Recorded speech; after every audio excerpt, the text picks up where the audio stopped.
We have a vehicle that's also in the street that is damaged. People are jumping on it. They're jumping on his vehicle and they're smashing the windows. I don't know if that's his vehicle, but the vehicle that he was next to. And here it goes again. It's escalating as we ramp up here. Protesters are jumping on the vehicle. They're smashing it with skateboards right now.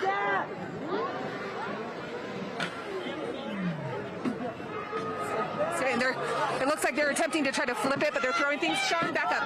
Back up, back up, back up, back up, back up, back up, back up.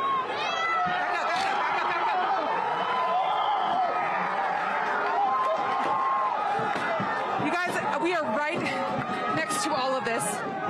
These people are jumping on the vehicle. They're smashing out the window. They're pulling things out of this vehicle. We can only assume that this vehicle belonged to that man.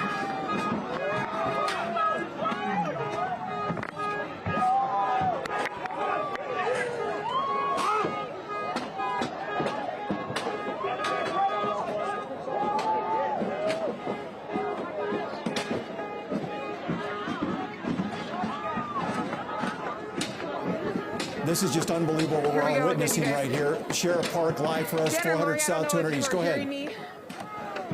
People are smashing out the windows. They are throwing things at this vehicle. It was a short time ago.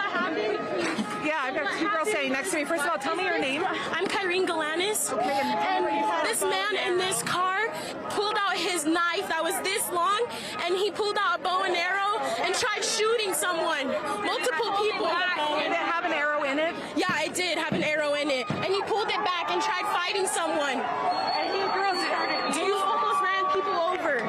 Is this helping? The whole point of all of this is supposed to be a peaceful protest. It was supposed to be a peaceful protest, but people are tired of trying to get peaceful protests. It's not working for us. We've been trying that for the last couple hundred years, and look at what it's done. All it's done is just make more people mad. What do you want to happen now? All I want is justice for George Floyd and every other person who was killed by the cops. That's all we want, and they are understanding that. Thank you. Okay, thank you. How are you guys? They're on Alex.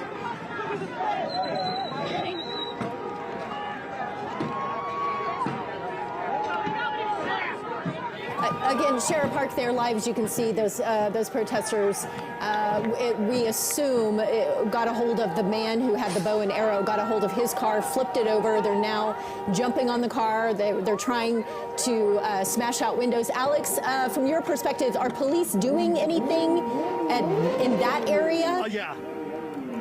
Oh, yeah, yes, they are, Lori. Yep, they're starting to form another line here and trying to back the crowd, the protesters away from that particular area over here. But, Lori, I want to... So, here we come on this side. If you still hear some more police activity coming in from the north side here, setting up another command line, it looks like. A march of officers this way as they're trying to get the crowd out of the way over here. But Stuart, could wrap back around. Lori, I want to show you this rock right here. This was a rock. I mean, look at the size of this thing. This rock was one of the rocks that was thrown by a protester, and it hit a Salt Lake City officer, one of them wearing a yellow hammock. All right, there's some people running. Yeah. Okay. It looks like they set the car on fire right there where Sheriff is at. On the side of the head. Sheriff, can you hear us? What can you tell us from your perspective there? Dan and Lori, can you hear me? Yeah, go ahead, Sheriff, go ahead.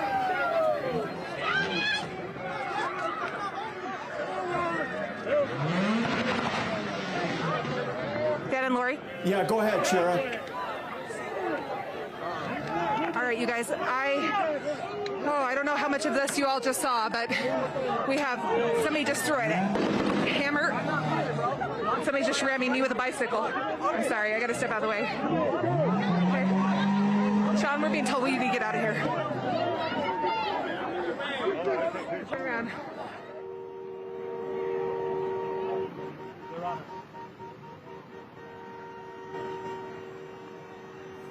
Just an unbelievable scene unfolding right now, 400 South, 200 East, where they have overturned another car. Apparently the owner of that vehicle, according to one witness, pulled out a knife and also a bow and arrow and was going to shoot somebody, and so he was Dan and Lauren, things attacked. have really escalated in this area. Police are pushing forward now. We just had another vehicle that was overturned.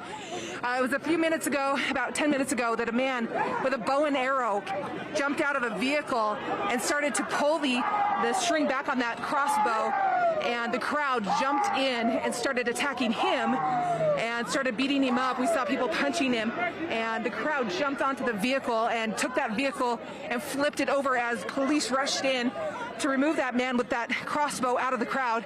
And just moments ago, we heard a ton of fireworks in the area, things popping, coming out of the vehicle. We had some of these officers telling us to jump back out of the way, and as we were doing that, some people with bicycles were trying to ram up against us. And this is really escalated here. Police have started to inch forward just a little bit, but a few seconds ago, we actually had somebody throw a hatchet, hit the vehicle, and then land about 2 feet in front of us. It is getting violent in this area in front of Library Square in downtown Salt Lake City. You can see the vehicle is now on fire. This is just a short distance away from where the police vehicle was overturned and set on fire.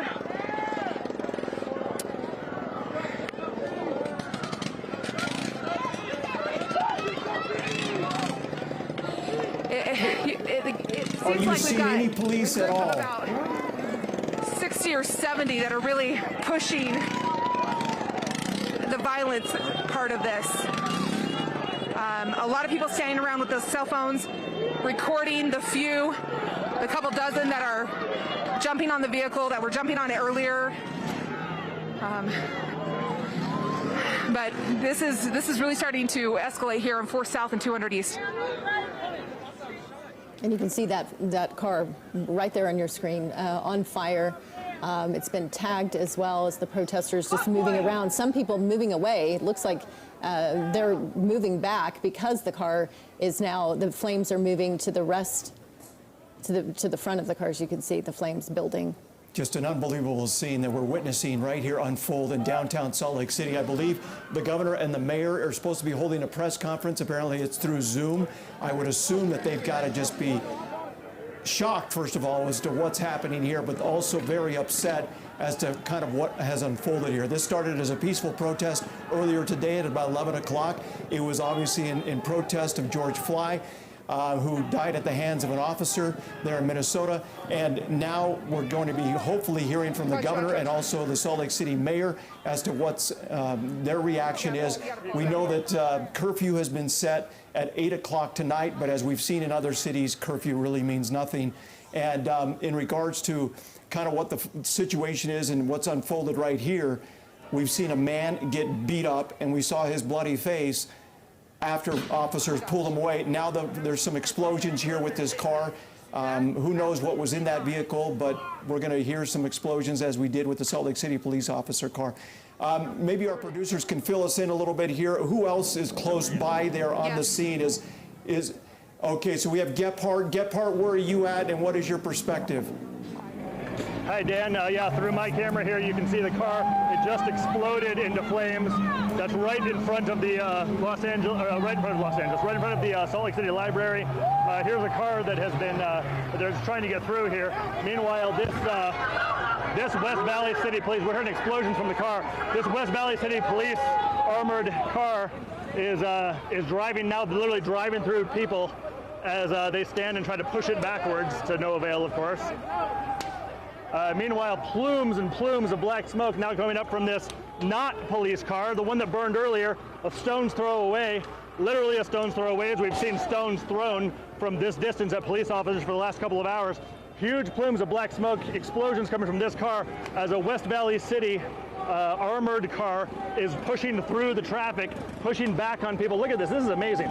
Pushing back on people who are literally pushing back on the West Valley car to no avail, of course, as they're coming to try to secure the scene where this fire is raging absolutely out of control.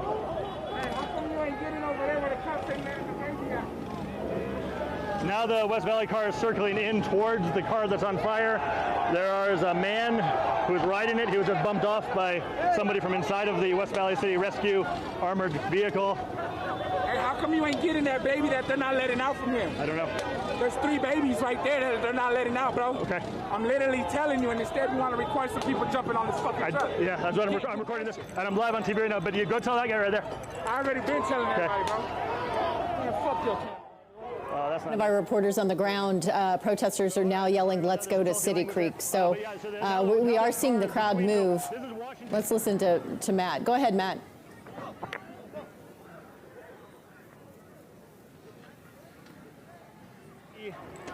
I'm sorry, I have my dimensions messed up. It's the other side of the library where the police station is. What are you pointing out there, Cody? The smoke. He's kicking smoke. Smoke bombs, yeah, some protesters kicking smoke bombs into the fire because that's what it needs is more smoke. So this West Valley thing has moved in. You see West Valley and Salt Lake City police officers armed with non-lethal force, batons and pepper spray bullets is usually what you find in those sorts of guns there. You see them armed with, oh my gosh, a police officer was just hit with a bow and arrow. That is amazing. And a police officer was just shot with a bow and somebody just shot an arrow at a police officer. It struck him in the leg, but didn't appear to go through. Another explosion. You can't see it from my vantage point. You could see it from Shara's probably, but another explosion from that car that is now completely engulfed in flames. The protest, which was over here an hour ago, you know, just in the middle of the intersection where the tracks line runs at 400 South and 200 East, has now moved entirely over to Washington Square. It has been pushed out of the intersection and onto the grass, but right in front of Salt Lake City Hall, a very historic building. So as we've already seen some looting and some vandalism today, you know, obviously the hope would be that it doesn't go to that old historic and classic building that is a landmark of Salt Lake City. Again, people here are reverent. They are celebrating. They are jumping around. They are taking selfies. They are taking pictures. They are slinging curse words at journalists. They're flipping over vehicles. This is the second vehicle we've seen flip today and lit ablaze. This one not a police vehicle. Earlier today it was a police vehicle. This one not a police vehicle. The West Valley City. Is the vehicle the man who was pointing the arrow at the crowd? I couldn't hear you. It was the man who was pointing the arrow at the crowd. That's his vehicle. You should make sure you have that in there. Who's shooting the what? A man was pointing a crossbow at this crowd, and that was his car. That was his car. The guy with the crossbow. Waving a knife and a crossbow. Okay. Around. Is that the guy that police arrested? Yeah, very Okay. easily and gently. Okay. All right. So yeah, earlier we saw police take a man into custody who was. It looked as though he'd been pummeled in the face a little bit. According to some protesters here, he was shooting pointing a crossbow out of his window. That is his vehicle they have torched. So apparently it was not picked indiscriminately. It was picked on purpose. This guy just threw that guy right there. That guy right there just hurled a piece of wood very hard at the police officers, and it slammed. He was quick in his reflexes to pull up his shield and keep that from hitting him or being any worse. You don't need to do that. You don't need to touch my camera. They're messing with us now as they did last time that something rowdy happened down here. Am I still live, guys? Yes, you are. Go ahead, Matt. I'm sorry, I don't know if you can still hear me. Hello, Will you make Matt. sure I'm still plugged in, please, Cody? The guy was trying to pull my cable out. Woo, that fire is getting hot. I got to back up. That fire is getting hot. It hurts. It hurts to be this close to this fire. It is hot, hot, hot. As that car becomes now completely engulfed in flames in front of the Salt Lake City Library. Again, our position, we are between the Salt Lake City Library and Salt Lake City Hall. And it is out of control down here. West Valley City have pushed their way in front of where this car is. That bang you heard was a firecracker. We've heard many of those being thrown around today. Police officers, thank you, Kira, I got your message. We're now seeing officers begin to spread out in front of, now no longer taking such a defensive position in front of their armored car, but rather in front of the vehicle. Seems frankly a little dangerous. They're very close to this vehicle, which has been exploding and shooting things out of it now for a little bit.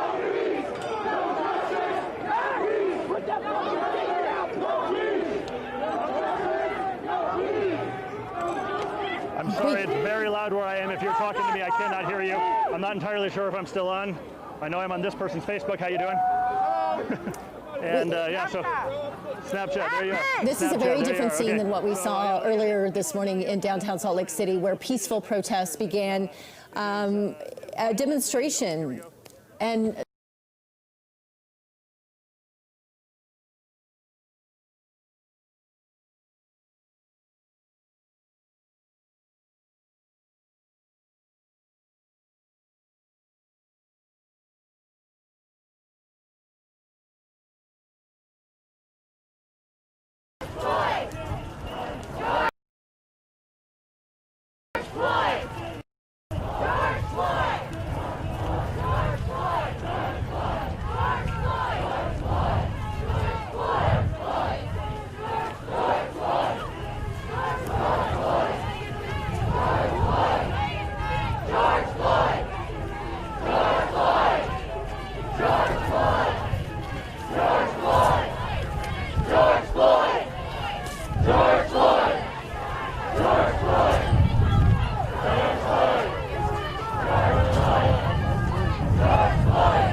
The police that were holding that line, they rushed in, they pulled that man out as he was bleeding from his face, from his mouth.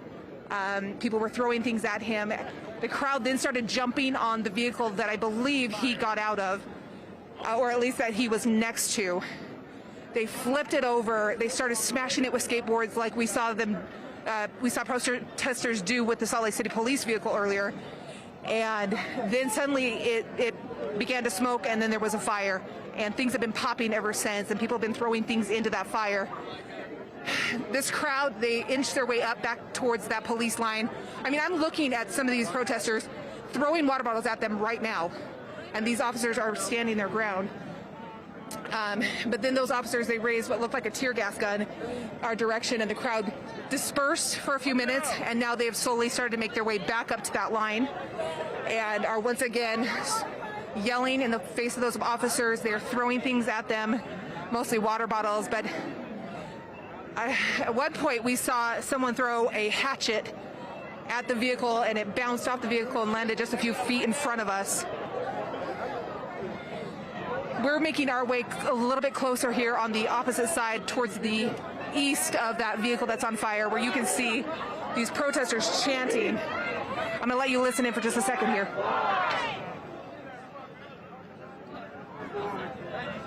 Okay, looks like they stopped chanting for just a second, but we're just right up along that police line. Salt Lake City police officers, we have the West Valley City armored truck that is facing south on 400 South. We've got the Salt Lake City armored truck that is just behind it here along 200 East. And as we flip back around again, this crowd gathering around this vehicle that is on fire here in downtown Salt Lake City, black smoke filling the air. You can see some of these protesters yelling at the police officers. It looks like for a moment here, people have kind of calmed down just for a second, but I can tell you that the police line has grown. At one point, it was just covering most of the intersection along 200 East and 400 South. Now it is stretching all the way over 400 South to where this vehicle is on fire. Again, these officers just holding their ground here, but they are in full tactical gear. And as we make our way a little bit further into this crowd, you can see them screaming. And this girl's just. What makes you fucking tough, huh? What makes you fucking tough, huh?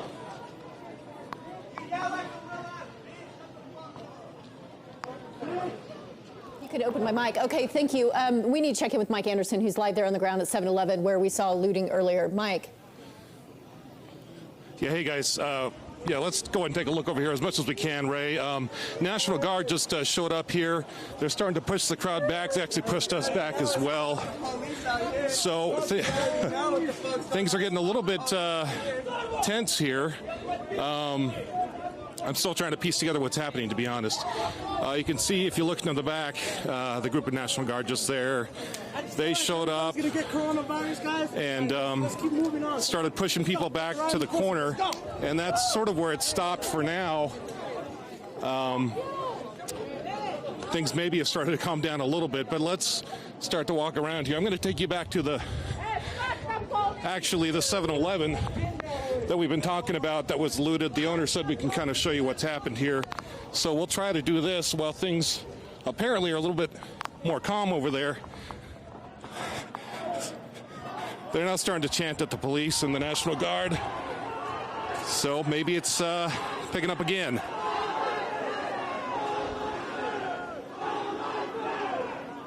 Black Lives Matter is what they're chanting right now. You can probably hear it. All lives matter, rather. Let's go back inside here. Let's try to do that. Again, the owners said we were okay to show this. They can't comment, though. It's pretty standard with the corporate companies. But, yeah, people, as you heard, looted this store earlier, broke through the windows, tried to get at what they could. A lot of the employees here are gathered around, just not, don't look happy, as you can imagine. Let's just say that. So as you come to the back, I'm just seeing a lot of this for the first time myself. You know, the back isn't too bad. Okay. one of the employees said they tried to go for the office, probably tried to go for the money. And, you know, we've had a couple of people come by here and say this isn't what this is all about, as you can imagine. We had a guy come by and say he gave the police water. Oh, okay. We're gonna have to step out now. Okay. So, as you can see there, just as you guys have been talking about all day, or multiple hours, just not the way that a lot of people expected this to turn out. Not the sight that we've ever seen in Salt Lake City. Ray and I just got here a little while ago. I know Ray's been here covering this for a good part of the day, but I'm just getting to the scene after hearing about it on the radio, seeing it on TV, thanks to you guys. But thanks a lot, Mike. Mike Anderson live for us there at about 400 South and 300 East at that 7-Eleven where we had some looting earlier today. Some windows busted out. He showed some of the damage inside. Let's head over to Matt Gephardt there, who is back live right where that vehicle continues to burn. Matt, what are you seeing? A little bit more aggression from protesters? Yeah, absolutely, no question about it. So this gentleman you see right down here in the red shirt, sorry, it's kind of hard to get a shot here. This guy began to rush behind the police, and this police officer, see in your frame, began shoving him back with his baton, which caused the crowd to do what the crowd does when they're pushing and shoving. They hoot and they holler. They go, "Hey, Brian, I appreciate it. Thank you very much. Thank you. Thank you very much." But as you can see, the flames continue to burn here on this car, which is right in front of the Salt Lake City Library, and right in front of the historic Salt Lake City Hall. The protesters, no question about it, it has gotten more amped. Even when from the time it became unpeaceful, it was still mostly people here just kind of gawking. But it is getting tense. What's going on, fella? How you doing? Appreciate it, pal.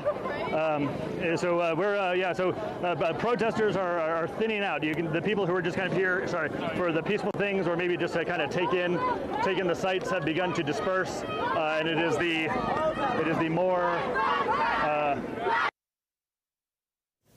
It looks like we lost our connection there to Matt Gephardt. We have reporters, though. They're on the scene. Funding the transit system, overseen by a community-appointed team. Let me let y'all know, Mayor Strickland has the ability to appoint people to the MATA board. He can bring them on, and he can take them. Can you go ahead, Chair? We can hear you. Okay, you guys. Yeah, we were just, this line keeps being pushed back just a little bit more each time. He refuses to tell people his name or his badge number. He won't talk at all.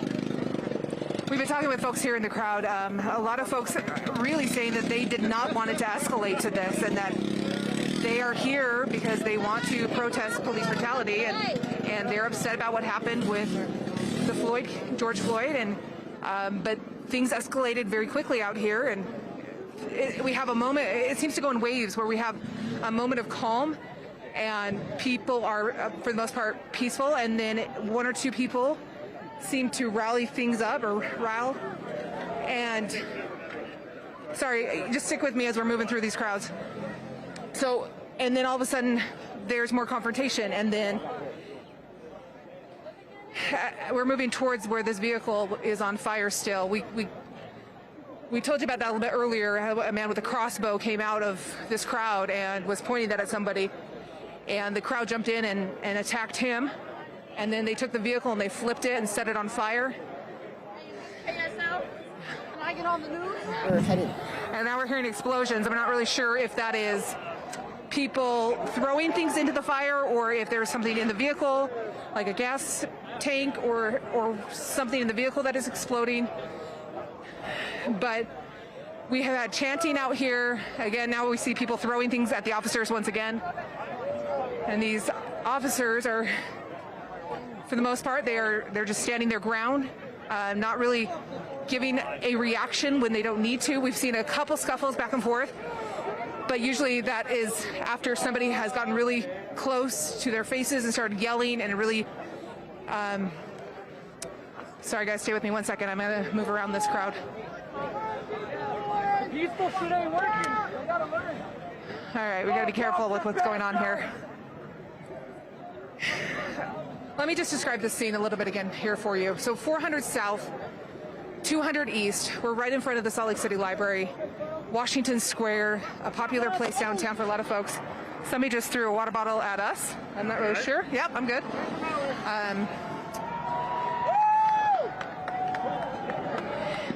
I'm not quite sure what they're cheering at this point. DPS choppers overhead. Oh, the Department of Public Safety helicopter just arrived overhead. It looks like a lot of folks were pointed up towards that. Now it looks like we have some sort of a confrontation right in front of the library.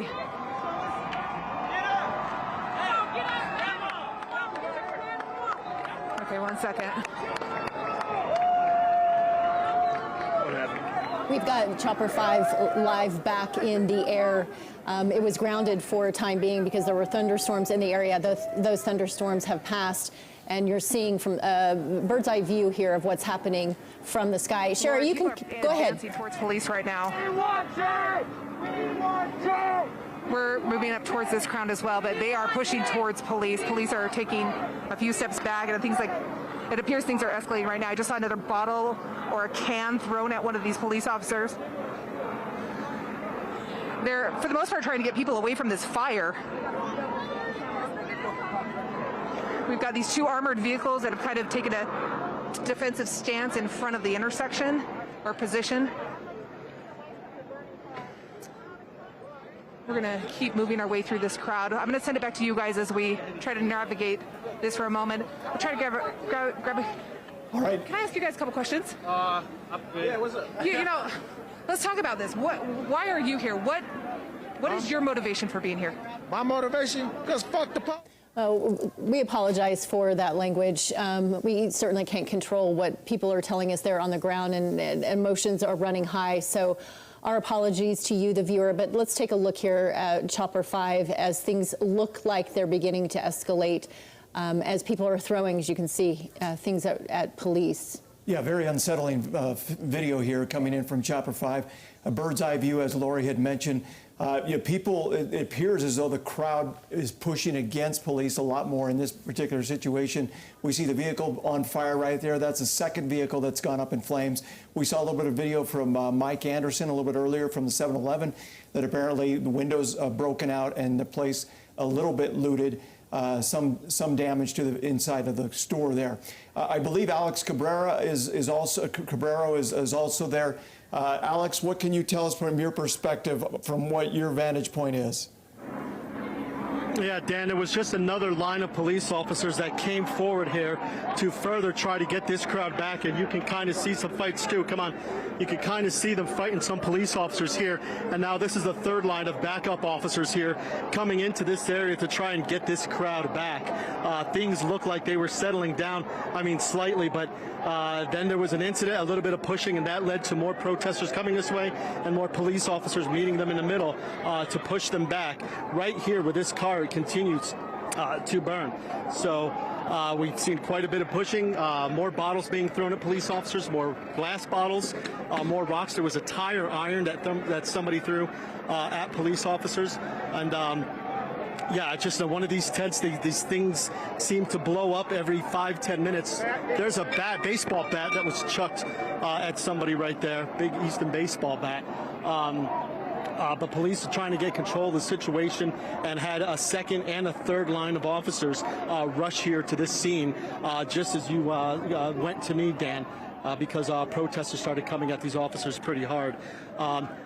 We've heard several chants, as we've heard all afternoon here at these police officers. A lot of pushing, a lot of shoving, and right now just officers trying to regain control and solidify their line going forward again. Alex, have you seen anyone being arrested? Well, we did see that man who witnesses told us had a crossbow. But other than that, have you seen anyone else being taken into custody? Yeah, we've seen a few people that were arrested and taken into custody, brought to the back of the line. And honestly, we've also seen some protesters who were injured or hurt because they were hit by something another protester threw at them. And police officers would bring those hurt people to the back of the line over here so they could get some medical attention. So even some of the protesters who were being hurt, the police officers are trying to help them out and get the medical attention. Because honestly, some of these protesters are being hit by rocks and bottles that other protesters are throwing. but this car just continues to burn here. People trying to get away from it slightly a little bit, but officers holding the line and pushing south here on 200 East over the last few minutes, Lori. Are you seeing any sign of the National Guard from your vantage point at all? I know that Mike Anderson showed some of the National Guard about a block away from where you're at. Are you seeing any sign of them? No National Guard that I see here whatsoever, Dan. Just a lot of police officers from several different agencies all throughout Salt Lake County here. Police officers, sheriff's deputies, but no National Guard at this point. Okay, Alex Cabrero on the side there. Apparently we're getting Chief Brown that has spoke to the media apparently, and we're waiting to get that on air. But we've got all angles covered here. You're looking at live coverage right now, right here on KSL. This is happening in downtown Salt Lake City, 400 South, 200 East. Just an unbelievable and unsettling scene that's taken place. A peaceful protest that has now turned into a riot situation. We have officers in riot gear. There was some looting at a 7-Eleven there. I don't know if Mike Anderson is closer to the National Guard. Mike, are you by the National Guard at all? Any more you can tell us from your vantage point at 400 South and 300 East? Yeah, hey Dan, the National Guard is still nearby. If we take a look just to the side here, you can see that police, mostly just the police, I think the National Guard is still in the back there, but they're kind of pushing everyone back down the street. I'm not sure where this is all going to end up, but so far it looks like people are cooperating aside from some shouting. Yeah, we cannot see the National Guard anymore. Last we saw, they were kind of over back toward the police station over there.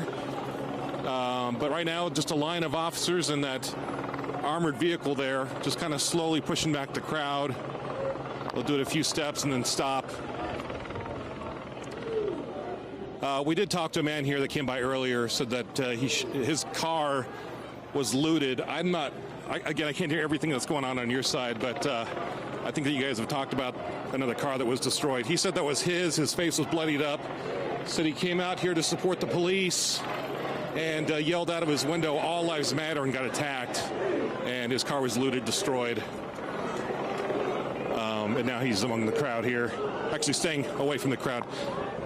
They're starting to yell profanities at police here, but just slowly pushing back the crowd. Dan? Okay, Mike Anderson live for us there at 400 South and 300 East. Thank you very much with the National Guard there. We do have looks like an interview here we want to play for you from Chief Brown, Salt Lake City Police Department. Go ahead. In fact, I'm pleading with you to clear the city. I'm calling for a stop of violence and property damage. This is uncalled for. It doesn't further the message.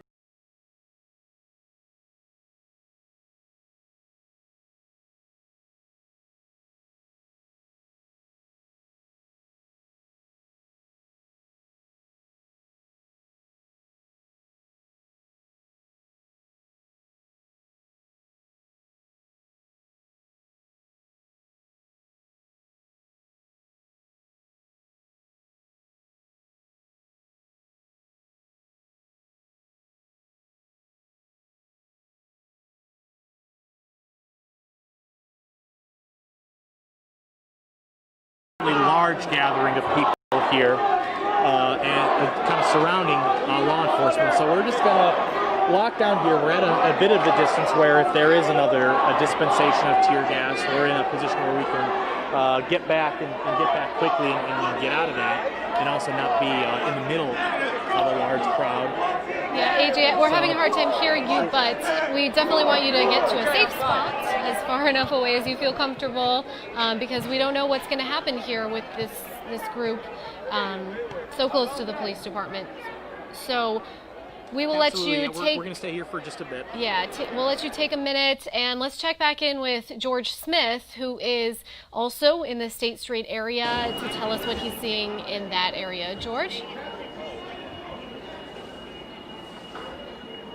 Oh, I guess we don't have George right now, but this is all developing out of a peaceful protest that started at noon today surrounding the death of George Floyd, who was killed in Minnesota 5 days ago. This is video of the people gathering earlier today in the State Street area. The protest started out peacefully. They had banners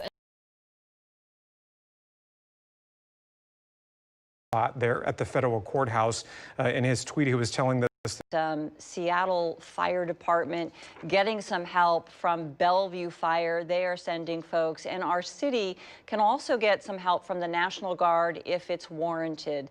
The governor has issued that offer to the city of Seattle, and if that were to happen, that would be up to Mayor Durkin, who we hope to bring you live in about 15 minutes right here on Como News. The fires that I was talking about, you're seeing video of this from earlier today, probably about an hour and a half ago or so. You can see a protester there just pounding on that vehicle. And then what you see right there, a little disturbing to see that is a patrol rifle that was taken from the back of a police vehicle. That's according to SPD, but somebody stepped in from the police department and they were able to gain control of that rifle. Pretty scary scene there. And this is what those fires looked like earlier today. And of course, this is an area that many of us know and drive through. This is the heart of downtown Seattle. This is right by Nordstrom. And we know that at least 2 of these vehicles here are police vehicles. We suspect that all 3 are, and we know of a 4th police vehicle that was set on fire as well. We're back now live in downtown Seattle here. I believe this is right outside the federal courthouse, where a number of the demonstrators marched from Westlake Park to the federal courthouse. The courthouse is armed with police officers standing watch.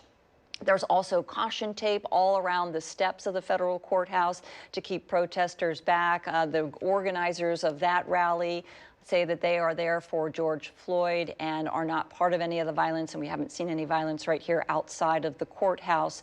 Of course, people should not be here at this moment. That is because the mayor of Seattle, Jenny Durkin, has issued a curfew. That was an emergency alert that she put out a short time ago.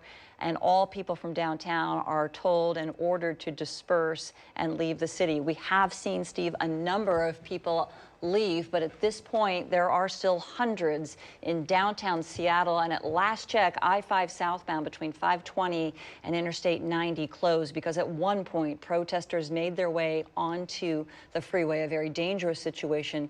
Washington State Patrol has that under control, and that section of southbound still remains closed at this hour. Hundreds, maybe even thousands, just based on some of the pictures that we've been seeing from our live reports on the ground there.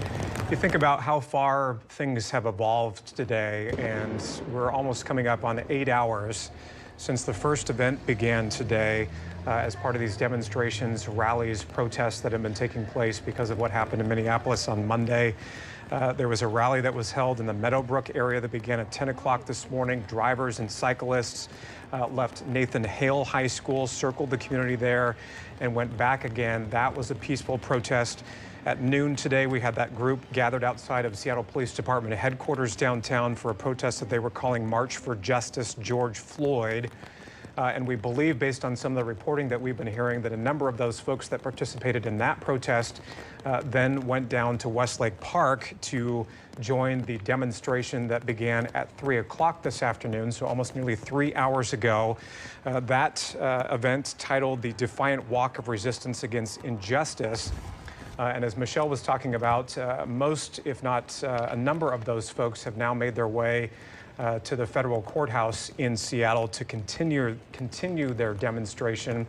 And as the organizers were telling us leading up to that event, when we talked to them earlier this week, they wanted that particular event to remain peaceful. Based on the reports that we've been hearing from our crews on the ground, that particular event has remained peaceful. But you look at the destruction that has been caused with some of these other groups that have been protesting throughout the downtown core for much of the afternoon, with vehicles being set on fire. We saw a business, the Verizon Polyclinic business, that was set on fire, windows being smashed. We talked about one particular individual that grabbed a rifle out of a police cruiser and then apparently was tackled. That was not an officer, but we understand from SPD that all of their weapons have been recovered. You see the video of that individual right there, and right next to them is an SPD cruiser. See him holding up a number of weapons, it looks like, Michelle, even pointing them at folks, not noting if it's loaded, but obviously a very scary situation when you're confronted with that. And meanwhile, just a few feet away, those fires are happening, with one being a police cruiser and then a van that was parked right in front of it. disturbing, violent, aggressive, not Seattle, not the things that we want to see in our city. And sadly, scenes like this playing out across the country ever since Monday. The unrest really began right after that deadly arrest of George Floyd in Minneapolis. We see shots of vehicles on fire. A number of them are police vehicles. And in some of the other live shots you're seeing tear gas throughout the city where you can't even make out what the buildings are or exactly what street you're on.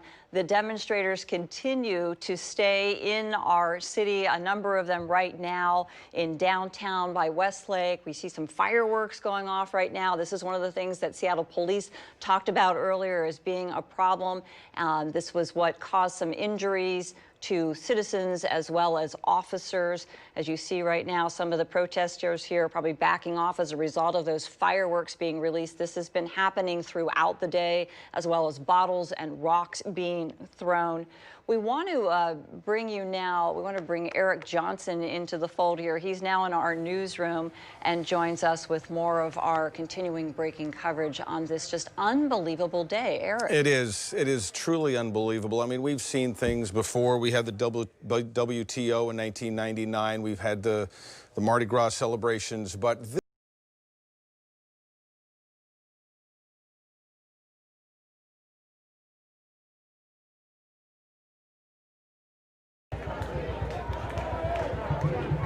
hear the chants of "I can't breathe." I can't breathe.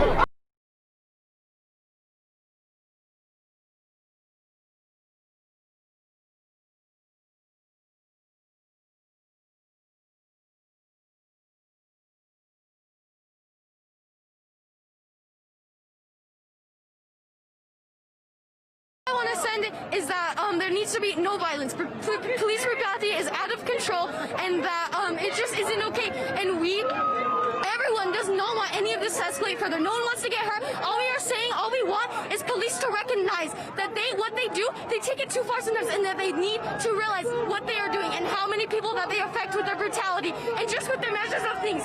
Just barely when that happened, no one had even approached them. They had just stormed everybody. That's not true. I saw looked like a smoke bomb fired at one of those officers, and then the crowd advanced. So I need to correct you on that. But my apologies. I did not see that part. I'm apologizing. I'm sorry. I did not. That's okay. But here, my question is, what is it going to take to calm this crowd down? Just for them to listen and to not just to be listening to us and to hear us out and to show that they care. These cops are sitting here shaking our heads at us, and we are everyone is risking so much just to come and support. And the only thing is that we want them to acknowledge what we are saying and to just appreciate what we're doing and what people are giving to this cause. And the chief just announced that there's going to be an 8 o'clock curfew. Will this crowd disperse at 8 o'clock in your opinion? No, I guarantee you no one is going to leave. Everyone is so determined and strong-willed here that we want to make a movement. We need to make a point. Okay, thank you for your a few moments there. Okay, I'm going to step back again as we look at down. Are there crowds still there?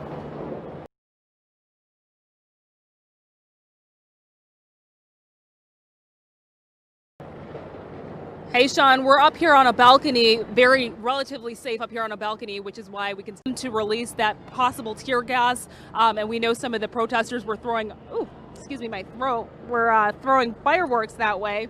No indication of what caused officers to do that, but possibly they want to get rid of these crowds. Look, they just threw one again right here down on the ground. They really want these demonstrators to back up. See how far they've backed them up from that intersection? That's just incredible. We did not see this kind of force last night. In fact, that's probably why these demonstrators were at this intersection for hours on end last night. But again, they are not playing tonight. They want people home. Chief Erica Shields says she was in fear for her officers' safety last night. And we saw those demonstrators throwing things at these officers. They don't want that to happen again tonight. So take a look at what we're seeing here. Take a look at this police force here and what they're wearing and their shields and their tactical gear. They are not messing around tonight. They have cleared this intersection. This is truly incredible. That was a matter of seconds. And I will say, we did still see some of these demonstrators down here. You could see them coming back up to this intersection. They were throwing water bottles, whatever they could, at the officers, and perhaps that's what started all of this. We don't know. Either way, they have since been pushed back. Looks like they are trying to make their way up here once again. Some of them have gas masks on. Some of them may just be looking for trouble, like the mayor said earlier today. But we are going to stay up here and see what happens. That curfew, in just a matter of minutes, that is going to kick in. So we're going to see whether these demonstrators go home. Many of them very young teenagers, young adults, really just standing firm right here, possibly trying to make their way back up to the officers. But that gas is strong. It choked me up for a minute. So we know how strong that is and how strong their tactics will be tonight, Sean and Rick. You are at an advantage, Ashley. You're in an elevated area. So once those fumes started going through, you got just a tiny fraction of it. Our crew on the ground, Brittany Miller and our photographer, certainly we hope that they're okay. They were right there amongst the crowd and really got some of the most intense, yikes, some of the most intense. No doubt. I mean, I was that tear gas. Now, the problem yesterday, Ashley, was that the tear gas was successful in dispersing crowds, but then they would recongregate. Are you seeing any of those crowds starting to recongregate now that the wind has sort of dispersed that tear gas away? We'll take a look. They're trying to make their way back up. Some of those stubborn demonstrators, protesters who do not want to go home, trying to make their way back up to this intersection once that wind kind of blows that tear gas away. But I will say the law enforcement has come up. You know, they're walking. They're trying to move the crowd like they were last night. Just minutes ago, they were further back, and so they've now crossed this intersection and they're over here. And so it might be a standoff in a matter of minutes. And I gotta tell you, these are demonstrators throwing these fireworks, which are scaring me, so excuse me, but some of the demonstrators are throwing the fireworks at law enforcement, which again will not be tolerated today. And take a look, we've got some more law enforcement, some more force coming in right now. We hear a chopper above us. I believe they are going to clear this intersection. But yes, there are still some demonstrators here, Sean. Ashley, have you seen any? Ashley, I hate to interject, and I'm sorry. Have you seen any arrest of those who are starting to recongregate? I heard the police being aggressive in that aspect of that. The ones that are stubborn, that come back and try to return, as you mentioned, are they pulling out those zip ties and starting to arrest? Not yet. I have not seen that just yet, Sean. But we've got 3 minutes, right? 3 minutes till that 9 Well, p.m. curfew. This is what they promised. I mean, this was as advertised. We heard from the chief of police. We heard from the mayor. They were going to take a much different approach tonight. They were not going to allow the mayhem and destruction that took place last night to happen again tonight. And so we have a curfew that's in place that they have begun to enforce. Tear gas has been thrown in the direction of the protesters. The K-9 units have shown up. Some of those demonstrators, Ashley calls them stubborn. I think that's very kind of Ashley. These are people that are intent on causing trouble, but they are not going to win over the overwhelming force of law enforcement that is.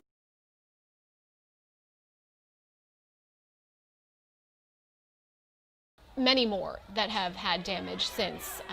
Windows smashed out. AJ Bayatpour and his photographer spotted a group that had broken into a small business on State Street, and people were going inside through the broken window. And then shortly thereafter, we saw a man laying on the ground needing medical attention. And as you see here, police have had to use tear gas. They've used pepper spray, trying to disperse these crowds. But as you can see in the video,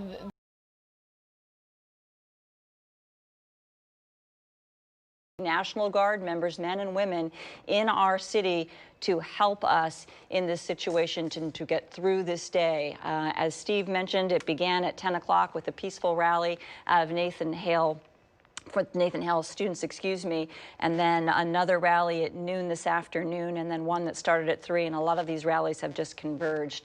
And it was probably about 3 hours into that noon rally that police said things just went sideways. Michelle, we've also been talking about the number of outside agencies that have been called in or are coming in to help some of the resources here in Seattle as we watch the situation unfold downtown.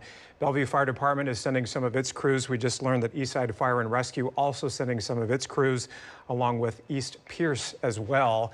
I don't know, Patrick, can you hear us and sort of describe what you're seeing on the ground there? And we do want to thank you for joining us as we begin the 6 o'clock hour here on Como News. We've been following continuous coverage of the protests that are taking place in downtown Seattle. Patrick Quinn on the ground there downtown. Patrick, what are you seeing there? Hey guys, we're at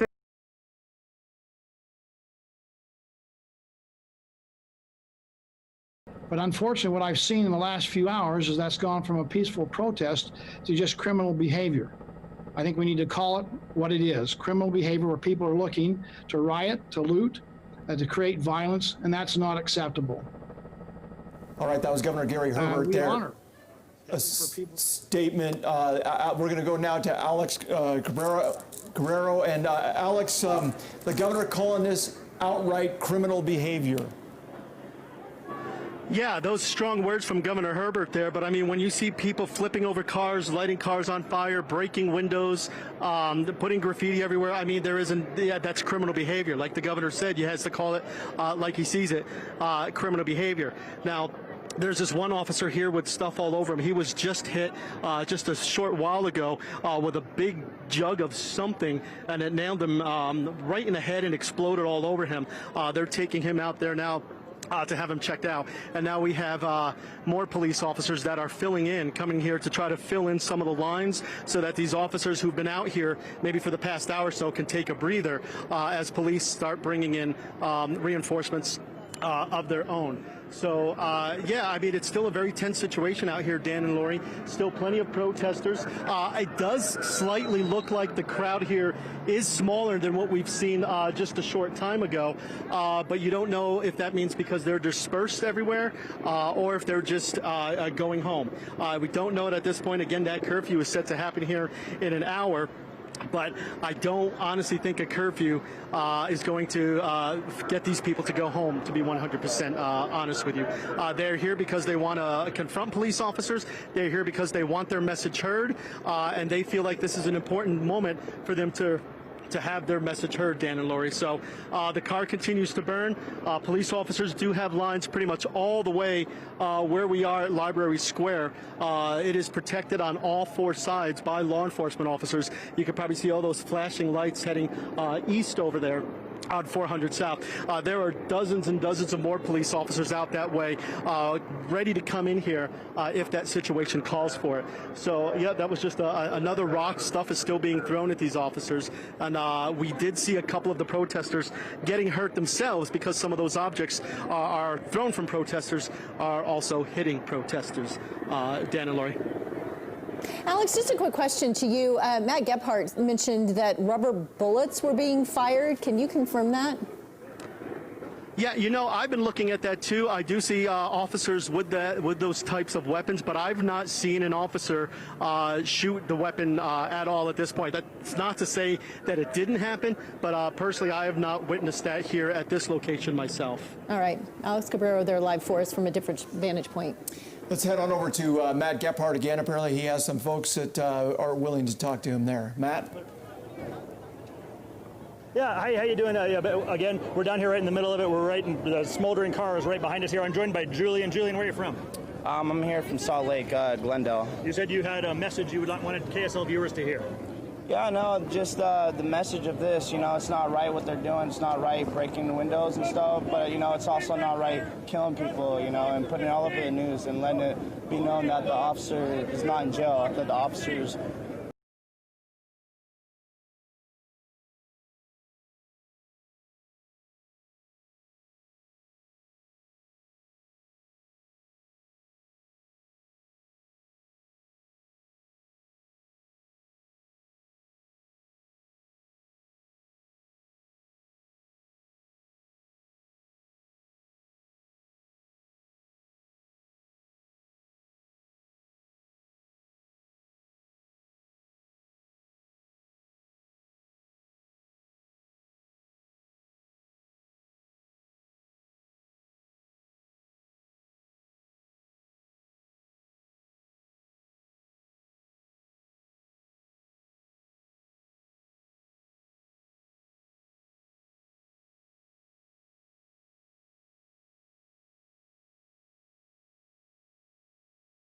time.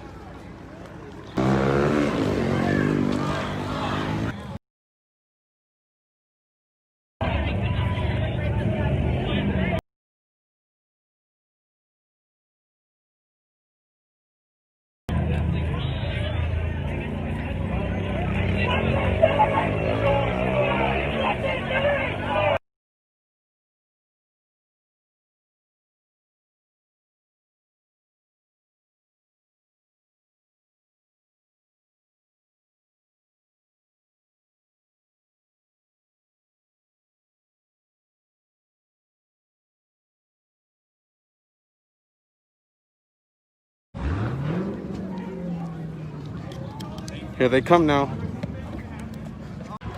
I'm walking this way because I was supposed to do my thing. I missed it.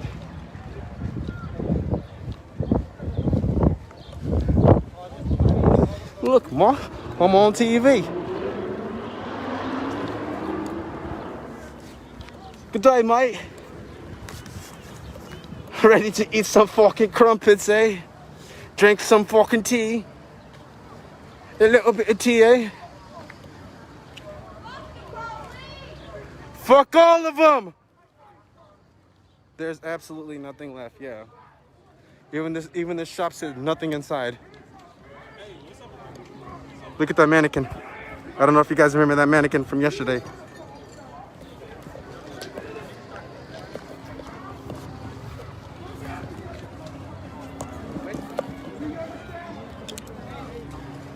I'll get up in there.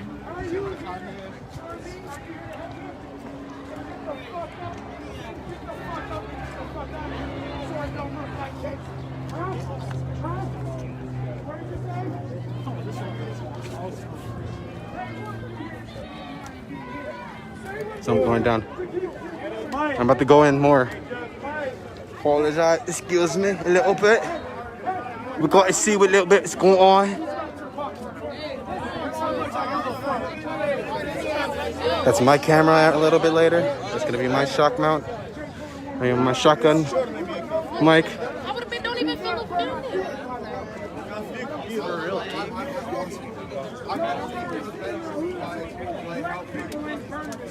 Damn, look at them doggies. That's like Clifford right there.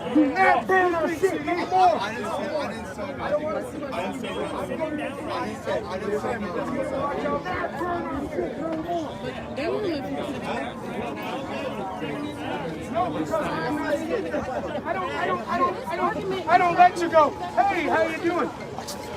I don't let people do that. I'm just waiting for him to turn around. Look at Mona's here.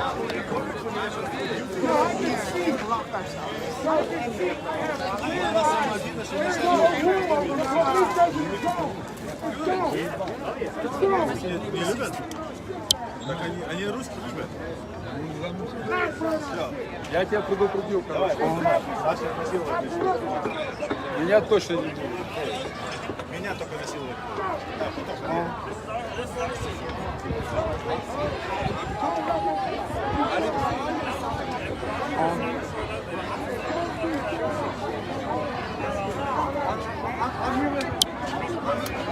Here they come again. They're coming to check up on us to see if we left.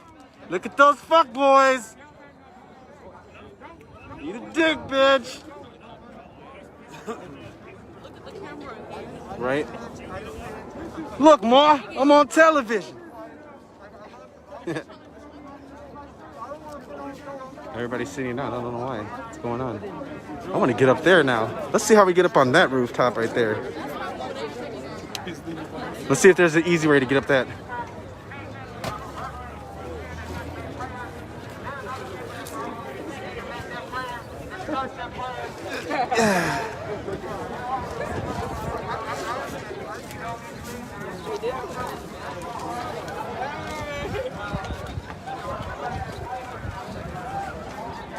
Yeah. There's so much shit going on. Hey, look, the drone is back too. Look at it just sitting there. Who has enough drone power to fly that shit all day? The police. They got unlimited batteries. Fucking bitches.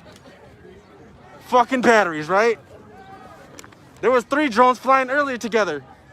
Look at, and that plane is still flying in circles. And there's the black helicopter's coming back. Isn't this restricted airspace? Why are they so free to fly around?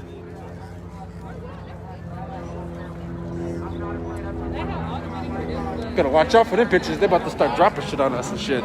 Call of Duty style. Thank you for joining me. Right now we're on Nicollet and 31st and West 31st Avenue Street. Sorry.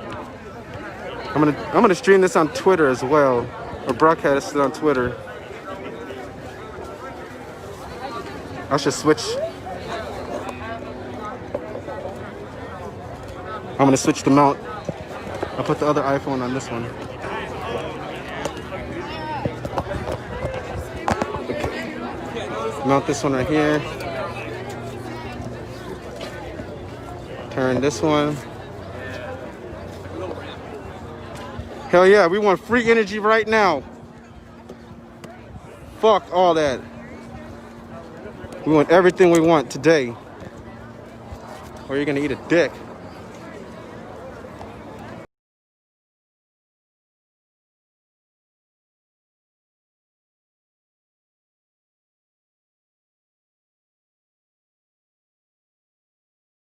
Building on fire.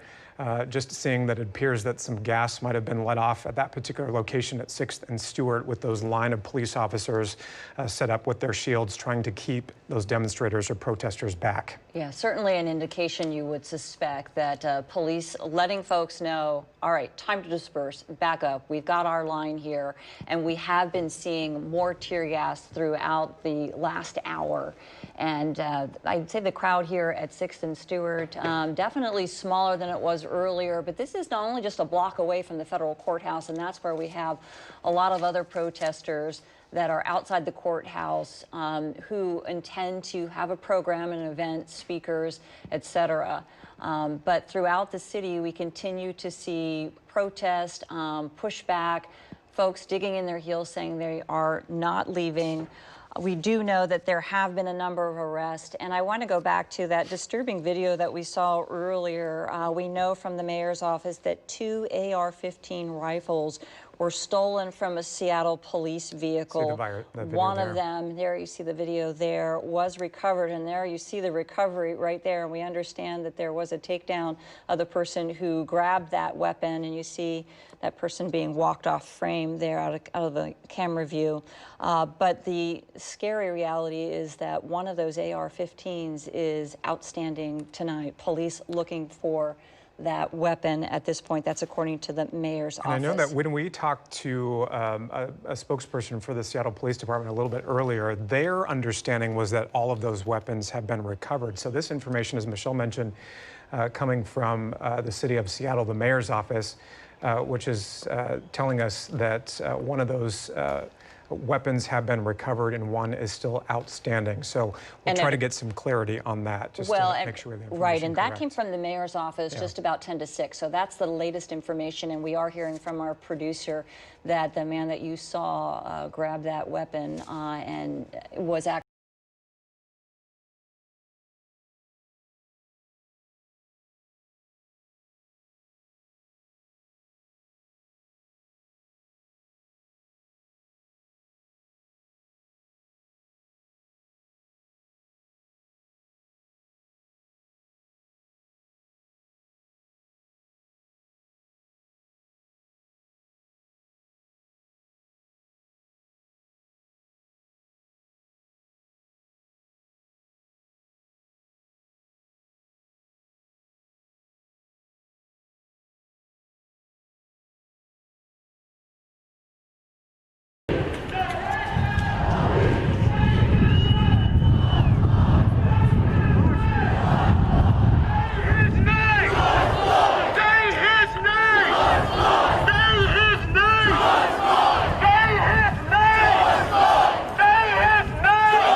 Let me breathe!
I'm on Beverly and Curson or Curson.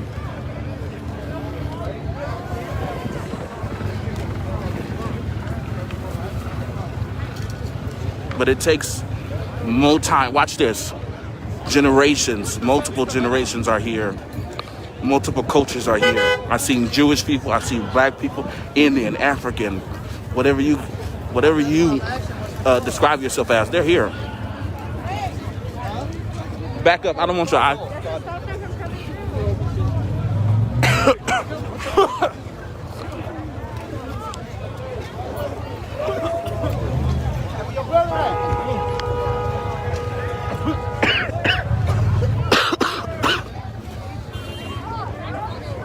Yea, though I walk through the valley of the shadow of death, shall fear no evil. Right, that's that with me.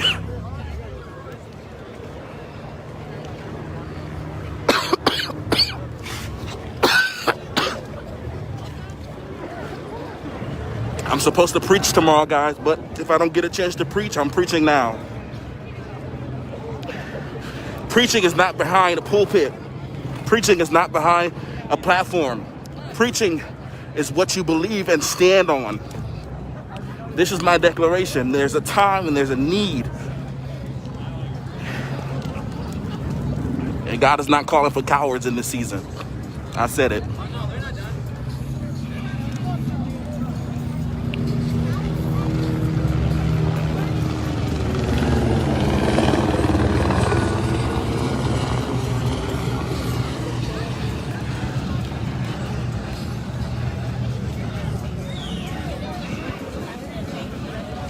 Y'all good?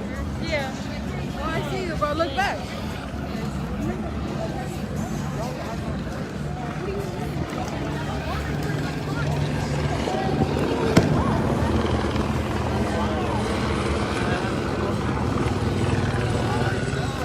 Hey, Tony. I'm not about to keep getting shot, though. I'm not about to keep getting shot once, man. I'm not about to keep doing it.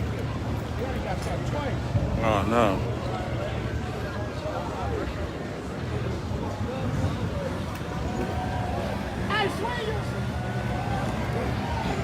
I'm not getting arrested today, I'll tell you that much. Gotta send a chariot down for me before some handcuffs go on my hands.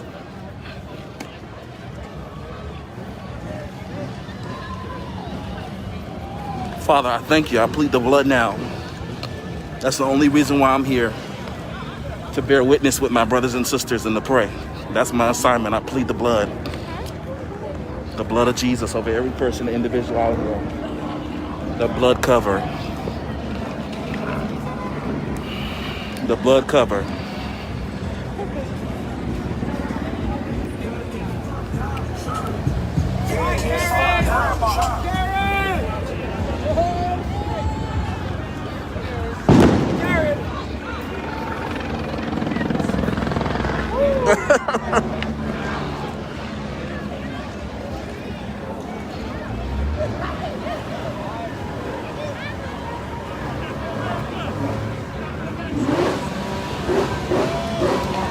The blood of Jesus.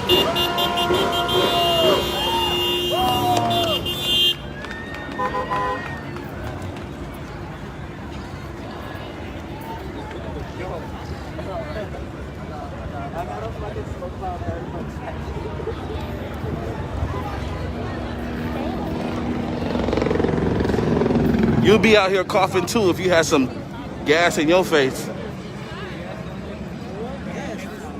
But that's the difference between me and you.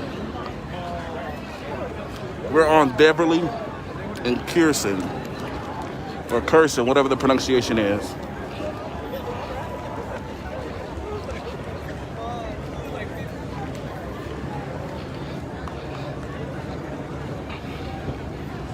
Woo! Jesus. My God.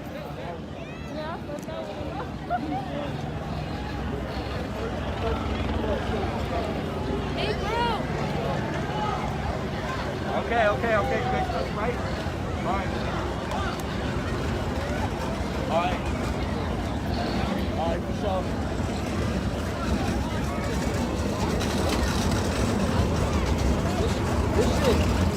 shit really wild, bro. The blood of Jesus.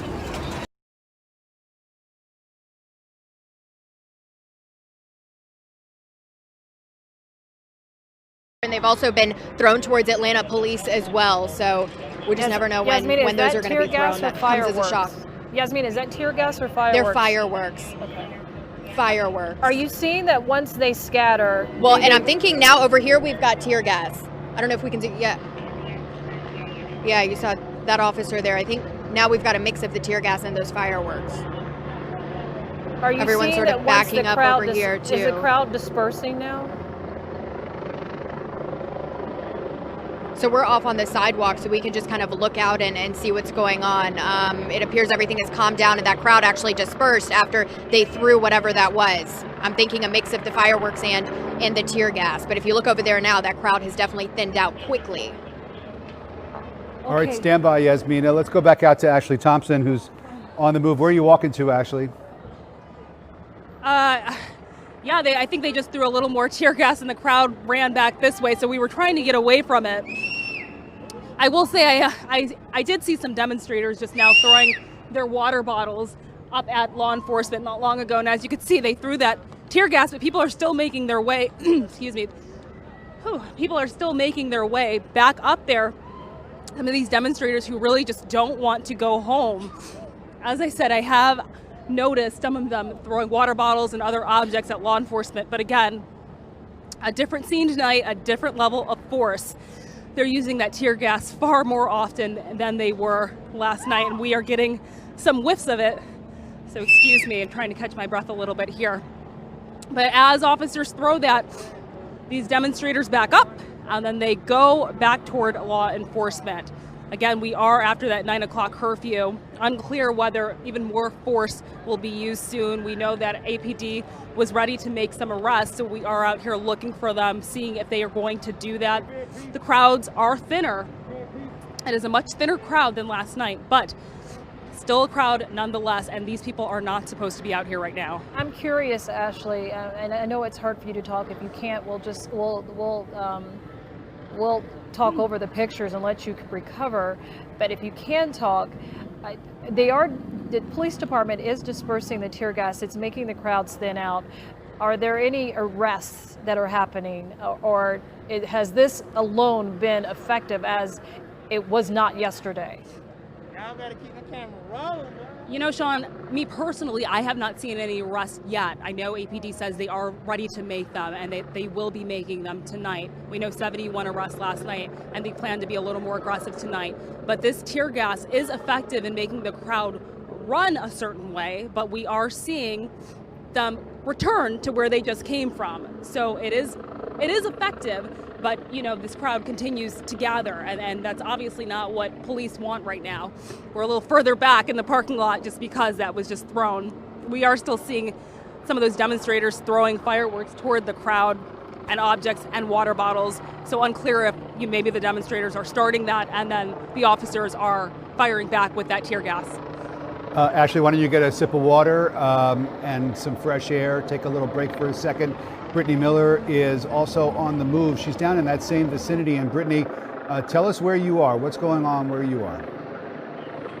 So we are at the same scene where Yasmina is. We're just looking at what's happening from a different vantage point. We actually just walked here from Centennial Olympic Park in Marietta, where that tear gas was deployed. And here, again, people are running right now because they just threw a firework and they're anticipating what happens next, which is usually tear gas is deployed. We did not see tear gas deployed just now when they threw that firework, so we're not sure what's going to happen next. To my left, if you can see,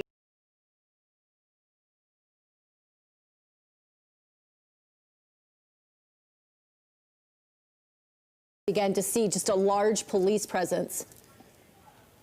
Yeah, as I said in the press conference earlier this evening, that was a strategic decision after looking at what has been happening across the country in other cities where police assertion and aggressive assertion into violent behaviors like the tipping over of the cop car really has inflamed protesters and other parts of the country. And it was a strategic decision to let the protesters have space and even the loss of the cop car. But it has escalated such that obviously you see us in the streets now that curfew is in place, and we're not going to let this continue. Mayor, curfew will start in 30 minutes. Many of these protesters saying they are not going anywhere. What are your plan to do? The police will be there, and they will be enforcing the curfew, and that will mean people.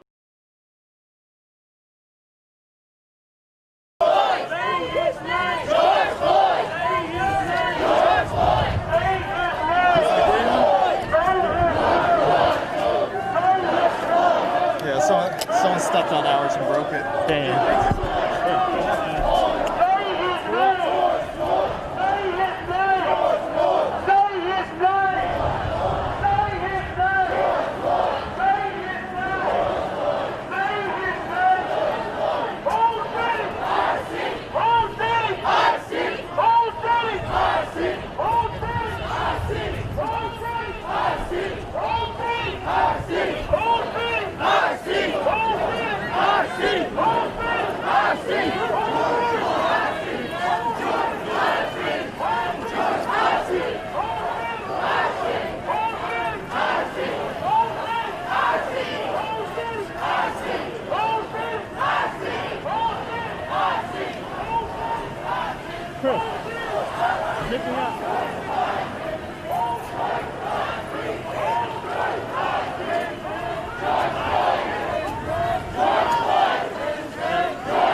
Appreciate it.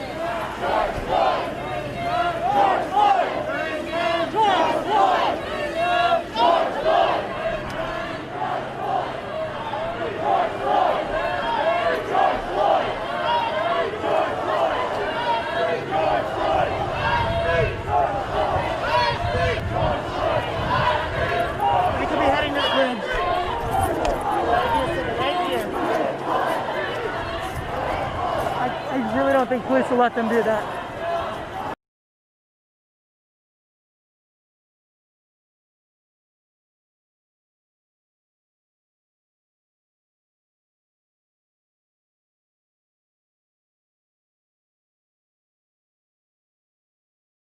Very close quarters with a lot of these crowds that do not have masks on.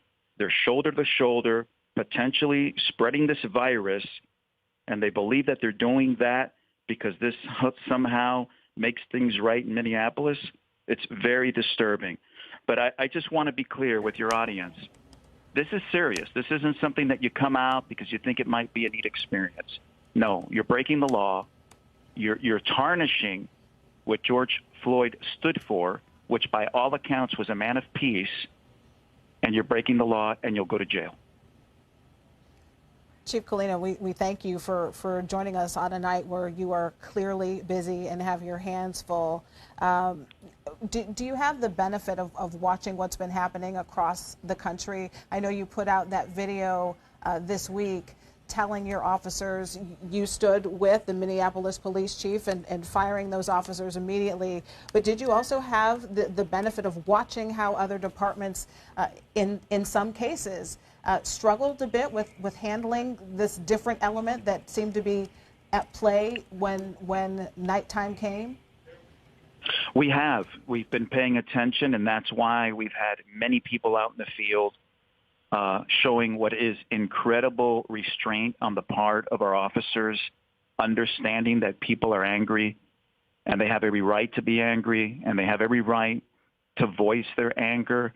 But what is unacceptable is when you want to destroy property that people have spent their lifetime to build, that does nothing. And it takes the focus away of what happened in Minneapolis.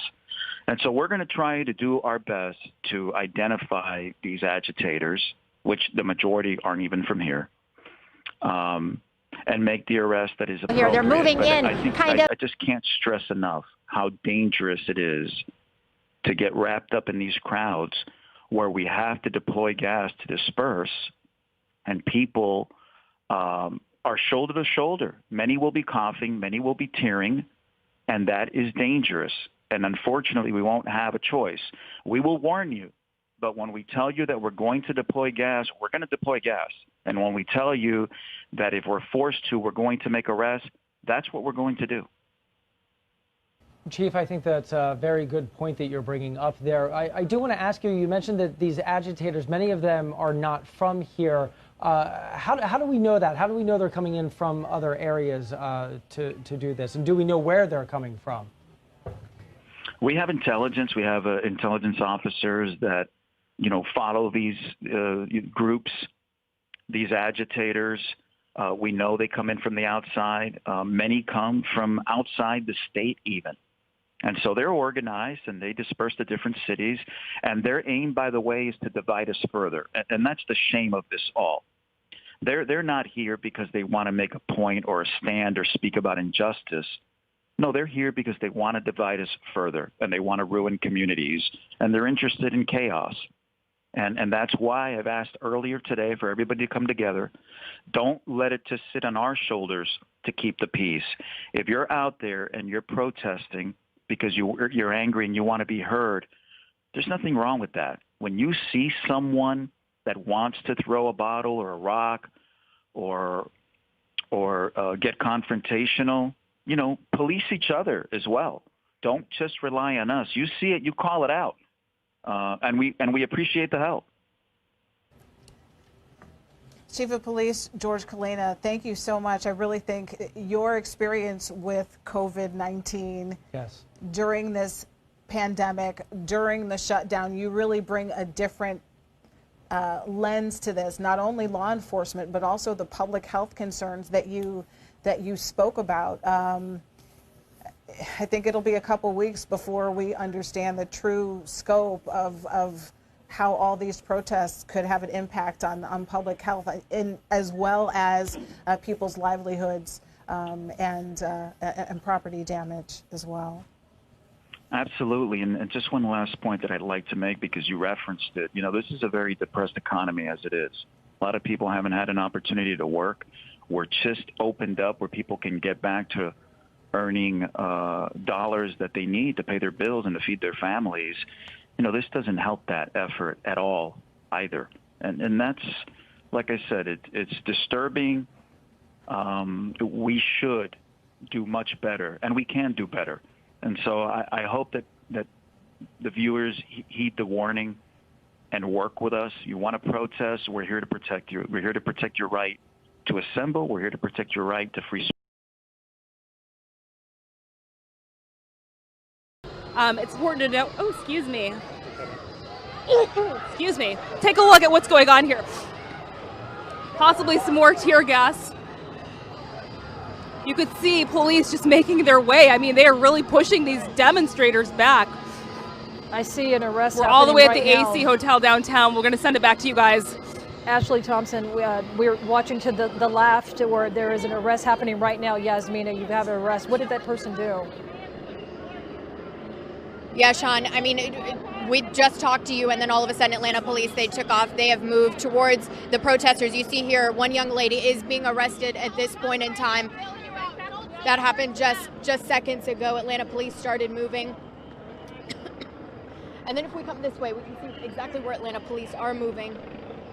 So they've gone closer to the crowds. I told you that the crowds were pretty far away from where they were, but Atlanta police have moved down to that area now, so we'll see what other movement we get, if there are any other arrests made. That one young lady that you just saw was the only one that I've seen so far. So we're just gonna kind of keep moving with them. I'm hearing more screaming over here. If we can get behind this car. More things being thrown. Okay. There appears to be another arrest that is happening on live TV. Ashley Thompson, you are witnessing and identify the location where these arrests are happening. Take a look at this. Yes, there's an arrest of a woman on the ground. There's also a confrontation going on right here. This man in a mask really going toe-to-toe with law enforcement right now. Like I said earlier, a lot of these demonstrators are very stubborn. They don't want to go home, even though there is a curfew. So let's take a look at what's going on right here. We don't know if he's going to be arrested.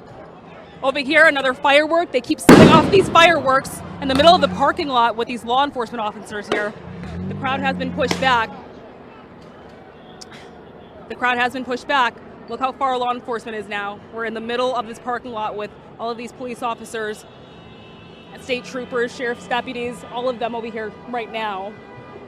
But yes, we did just see the arrest of a female. We've got some tear gas over here. We got to go. Get yourself to safety, please, Ashley.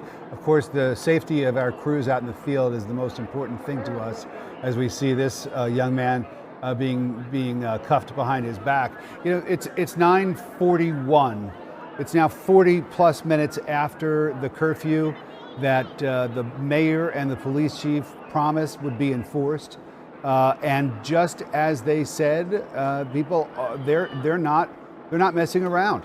The police department tonight is taking people into custody. People are being arrested, being taken away, and we're watching a steady stream of it. And yet these protesters are throwing firecrackers. We are right next to still Yasmina. trying to provoke the police, and it's just not going to be effective for them. It's not going to work. I mean, the police, there are just too many of them, and they have too many tools at their disposal. So it is really, I really hope that these people who are still out there on the street, these pockets of protesters, that they finally get the message, that they see their fellow protesters being dragged away by the police and say, I don't want this to happen to me. Maybe I should get out of here. And we're seeing these images here in Atlanta, and cities and communities that are in the suburbs have taken drastic steps because they don't want the same thing to happen there. We're monitoring Alpharetta at this moment. All businesses located inside the Avalon in Alpharetta have been closed tonight amid concerns about protests over the death of George Floyd. The Alpharetta Police Department has indicated that there was at least discussions on social media platforms that indicated there could be violent protests and looting in Alpharetta tonight. In response, the police department has used an abundance of caution, making necessary preparations to protect the community and businesses. Atlanta, we saw with the Atlanta police chief when she had her press conference earlier today, she admitted that the police department was caught off balance yesterday, but she said it will not happen again tonight. Zero tolerance policy against lawlessness. The 9 p.m. curfew is now being enforced. They have brought out 1,500 National Guardsmen. We have the Atlanta Police Department in riot gear with K9 on the ground to disperse these crowds, to tell them to go home. We are watching this, and as the crowds, when they get that tear gas, they start to run, like you're seeing some of them running on the right side of your screen. Yasmina Alston, you have seen a series of arrests, multiple dispersions of tear gas, and I see crowds are running again, Yasmina. Yeah, we're seeing fireworks being thrown over there in the crowd. Of course, a lot of people are running. And again, we just saw a lot of movement happen within minutes. Once again, Atlanta police, they moved back from where they were. And now these fireworks are being thrown by these crowds. I don't know if you can see them up there. If Ayan can show some of that. Yeah, more fireworks are being thrown there, and that crowd has also pushed back some. So we saw police push back, and that crowd push back as well. At this point, I've seen maybe 2 or 3 people get arrested so far before Atlanta police move backwards.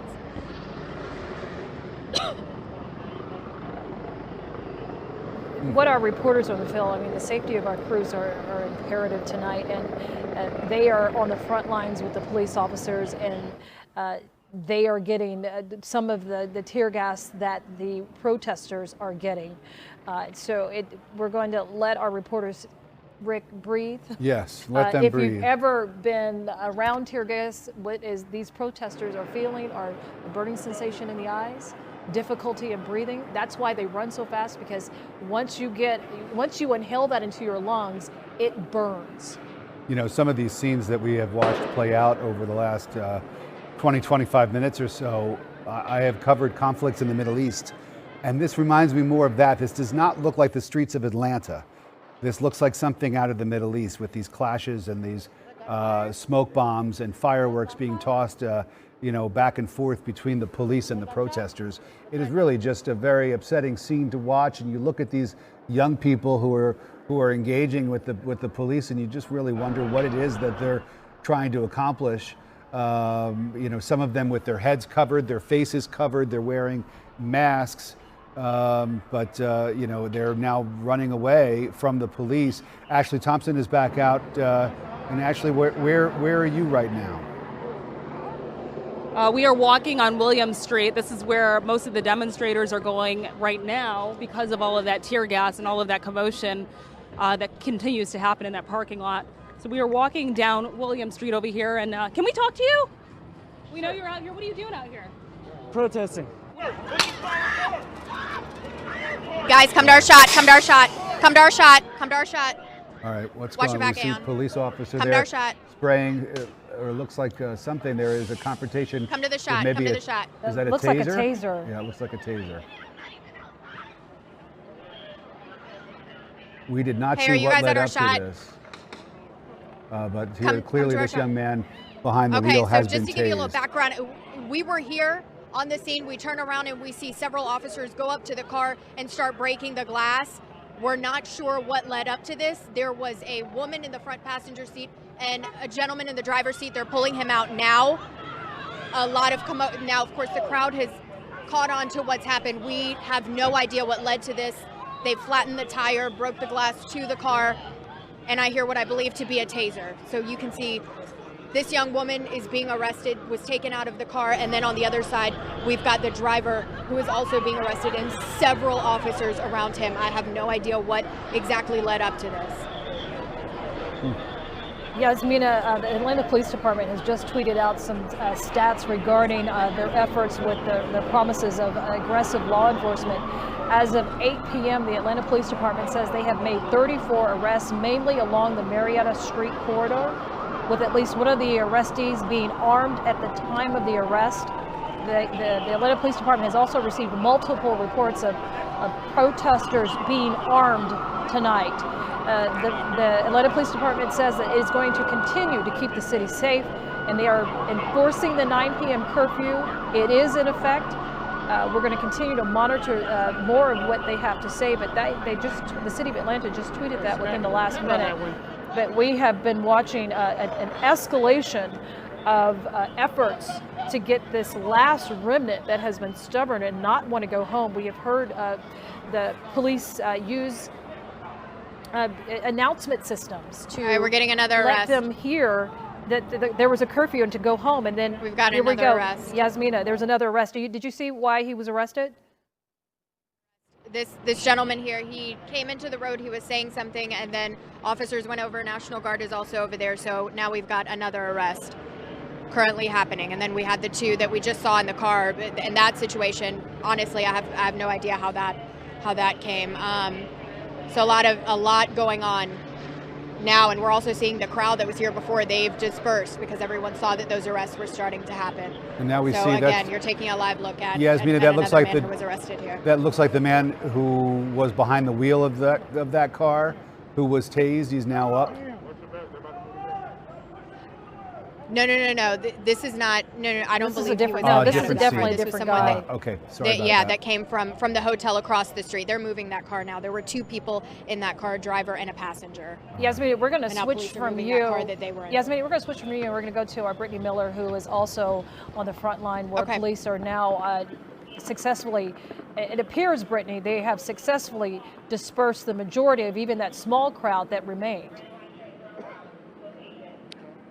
Those crowds are gone. I'm actually right next to Yasmina. We both watched what just happened in that car. I'm sure you guys watched it live on air, but once that happened, the crowds, they came back for a brief moment just to watch what was happening, to film what was happening, but they are now gone. This is the second scene where I've seen crowds disperse. That came out of nowhere. There were several cars lined up here, and they decided to go into that car. I don't know why. Trying to break into the window, I saw the woman screaming, "Why? What are you doing? What do I do? What are you guys doing?" And then they deployed that taser, tasing both her and the driver, and then carrying them out of the vehicle. That was the only car that I saw that happen to. There were several cars here, but of course they have to enforce this 9 o'clock curfew. But it's just interesting that was the only car that was impacted. If you look behind me now, look to see what's happening, Steve. If you can turn around for me so you can show this. All the officers are retreating. All the officers look like they are now going back to this stance. They're lining up as the crowds have now gone. I don't know if they're going to follow the crowds here. Right now they are standing shoulder to shoulder to my left. If you can see this, Steve, they are standing shoulder to shoulder, walking backwards, retreating. There are no crowds in sight right now. No crowds in sight. And we just saw them 10 minutes ago shutting down the street here in downtown Atlanta. But that has definitely changed in the last couple of minutes. So they are retreating, holding on to each other, and we're trying to see exactly what their plan is and what's going to happen next. But a lot has unfolded and developed here in just the last 10 minutes. A lot of very tense and frightening moments with that.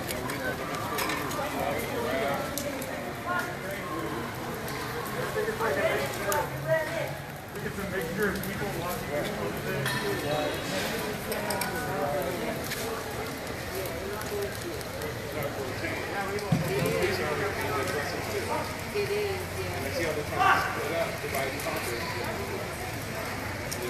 All the pieces have to be enforced because they were stacking up their car. Yeah. Probably the military stuff.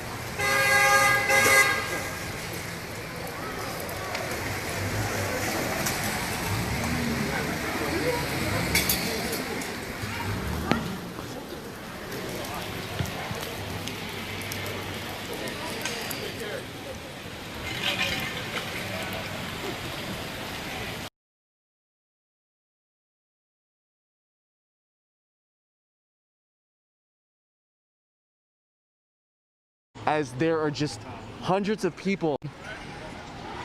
Here's a car right now driving down the wrong serious situations.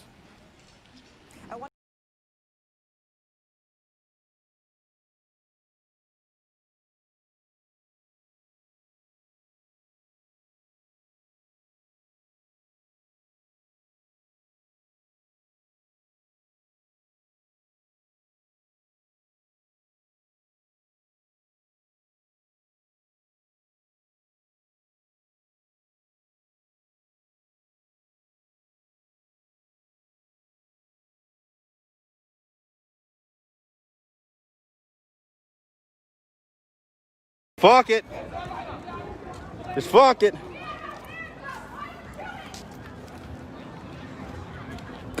I'm just being cautious right now, being aware of my surroundings, making sure I don't see 112 anywhere.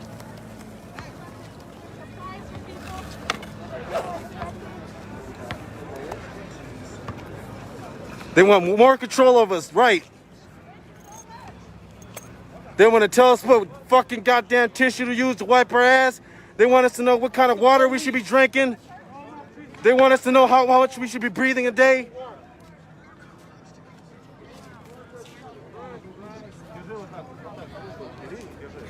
The cameraman on the roof got hit with a pellet.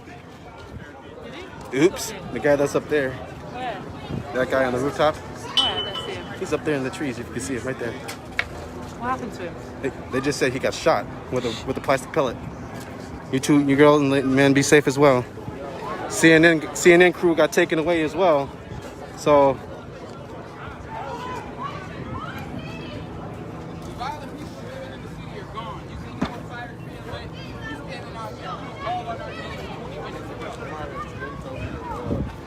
there's a bunch of people over here. I'm about to go over there with them. Because from what I heard, you guys said they're running after people and shit. I'm about to move back because my ass is pretty handicapped right now with my painful ass legs. If anything, I'll be the one that goes down like, hey, throw his ass on the ground and leave his ass there. That's me. They threw me on the ground and left me. That's what it would be like.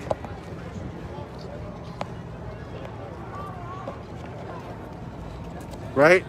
His ass get that shit because I asked that motherfucker how you get on that roof and he ignored me. That's what your monkey ass get, boy. Climb up that shit. Sorry, I'm putting the charger on my phone. Look at that. Even main people set up right here. Everybody's back here. I didn't even walk that far. Look, I'm just right here. Right? Leave it to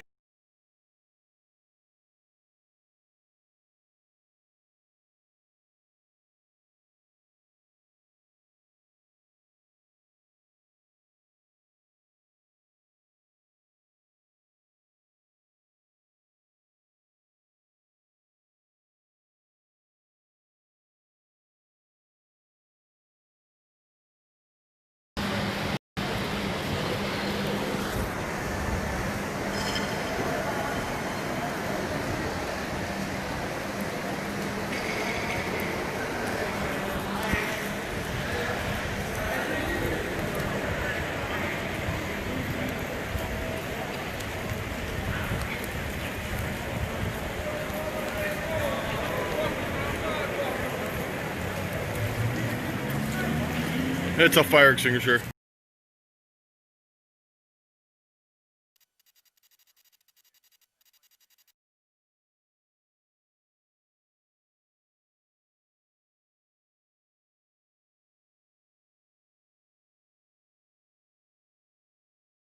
Yeah, police should bring him back.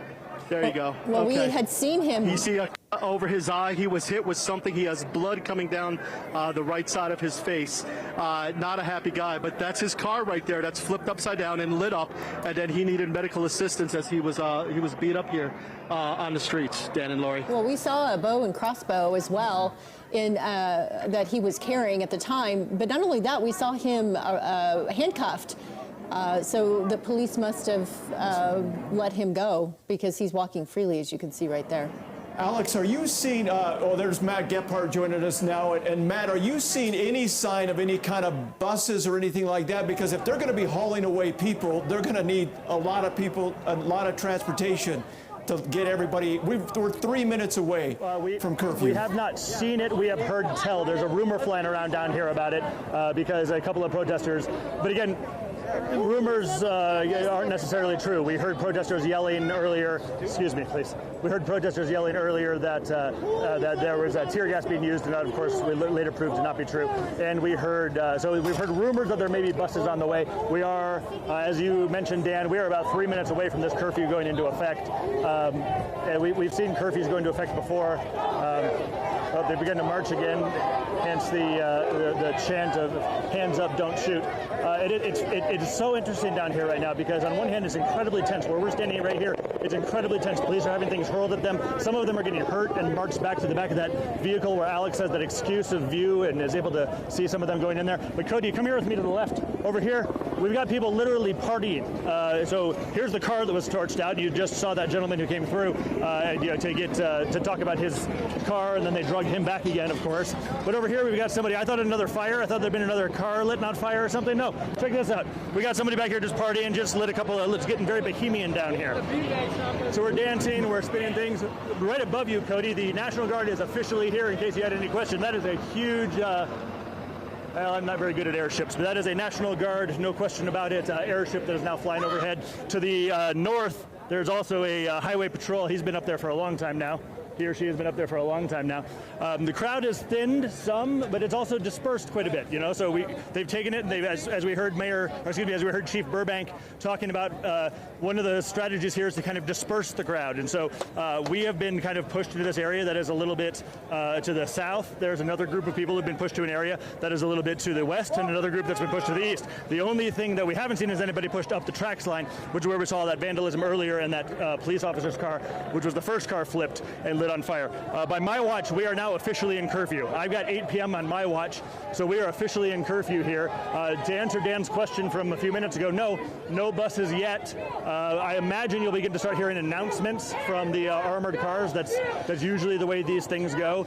They'll start to warn people and say, okay, seriously, everybody who's here just kind of acting like a tourist, it's time to go home if you don't want to find yourself in handcuffs this evening. So no question about it. It's on the line. It's very tense.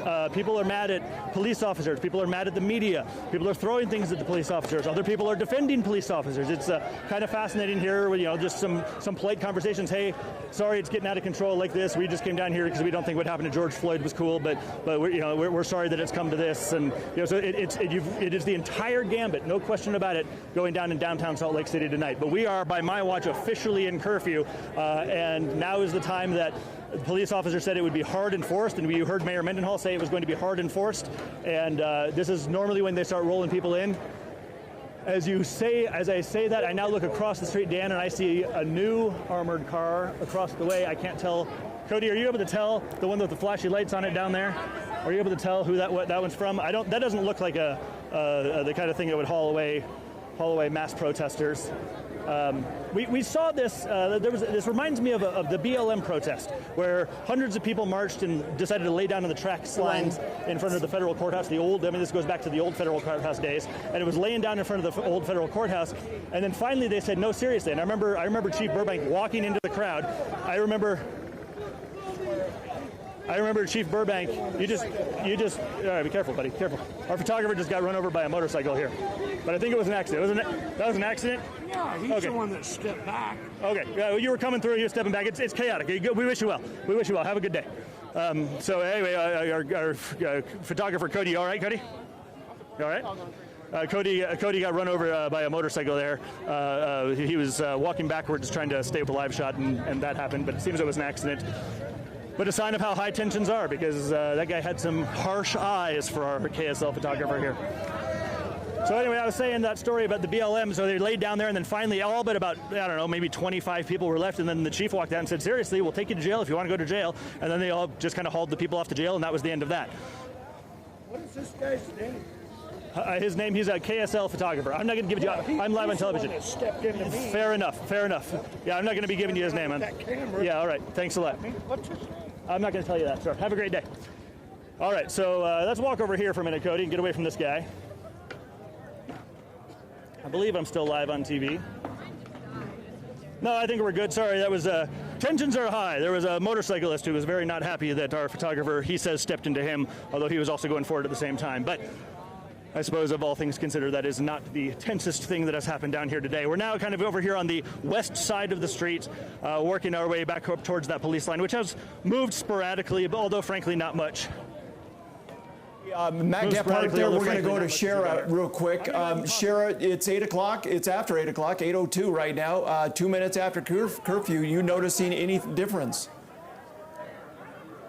Well, you guys, I think it's just a tense standstill right now. We are on the west side of 200 East near 400 South. I've seen a lot of people checking their watches, checking their phones. It's almost as if the crowd is waiting for police to do something, and police are waiting for the crowd to do something. Everything's just at a standstill right now. It doesn't look like crowds are dispersing. People are filling Library Square. We're seeing different crowds. Some are staying back a little further, but it really doesn't look like anybody is planning to leave. And so I believe you guys were talking about the enforcement of this curfew, and at this point I don't see that happening. We've been keeping an eye on the line of those officers in their tactical gear and their shields. People continue to hurl water bottles at them. A minute ago I saw a young man run up, throw something, and then run back into the crowd. I saw another kid, I'm not sure if it was a kid, but I saw another man who ran up, threw what looked like a bunch of firecrackers or some sort of firework over the officers, and they just popped, and then he ran back out, and more water bottles being thrown right now. So it's really just a tense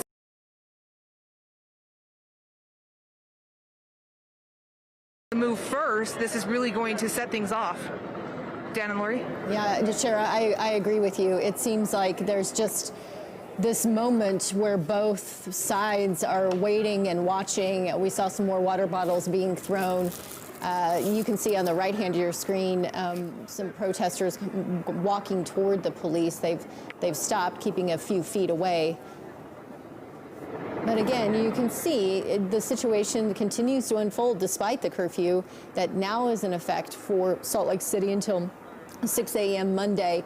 Let's go to Andrew Adams, who's live for us as well downtown. Andrew, what are you seeing from your vantage point? Calm behind.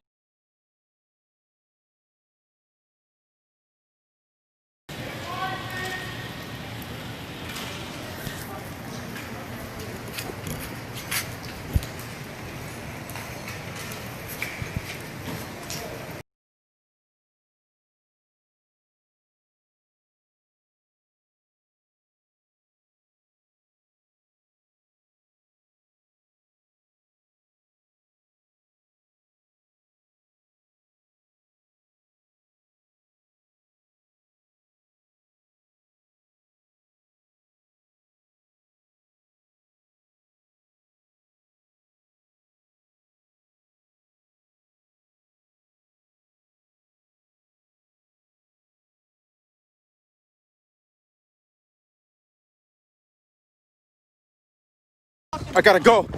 The cops are all the way down here. They're trying to block us in right now. Look at this big ass bus. That's protesters. That's protesters. What the fuck are they doing? That's what I'm saying. Where the fuck they come from? They came from Chicago, bro. It's not the cops. That's protesters. It's the protesters. Who the hell said cops? I said, who the? I turned around and said, who is that? Somebody said, it's the cops. Some females, bro.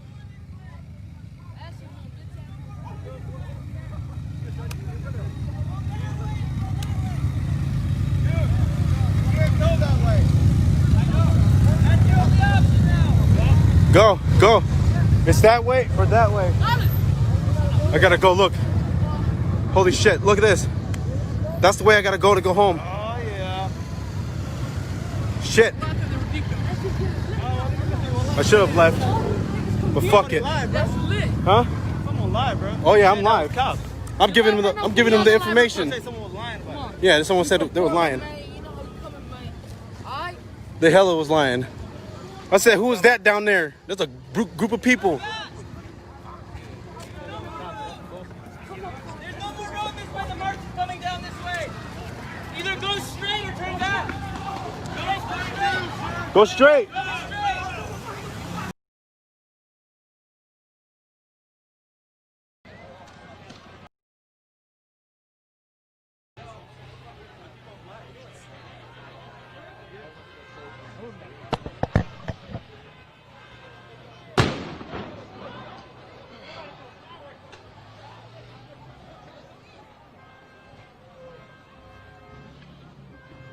Let's. I say we get.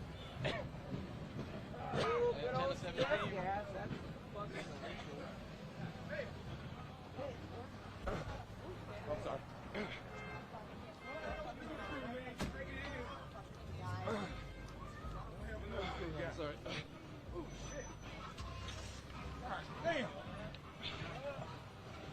All right, you want it, Richie? Let's go right there in the middle.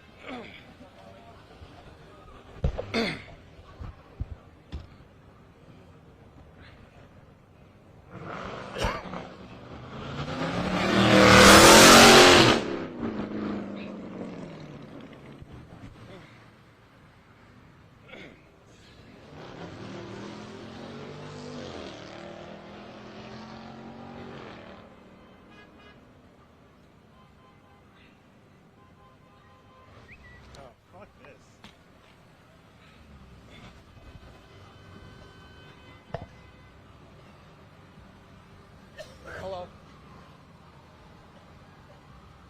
Yeah, we're good. Yeah, we're ready to go in, you all. Very good. Bye. They said be ready to stand by. Just put it on. You can leave it.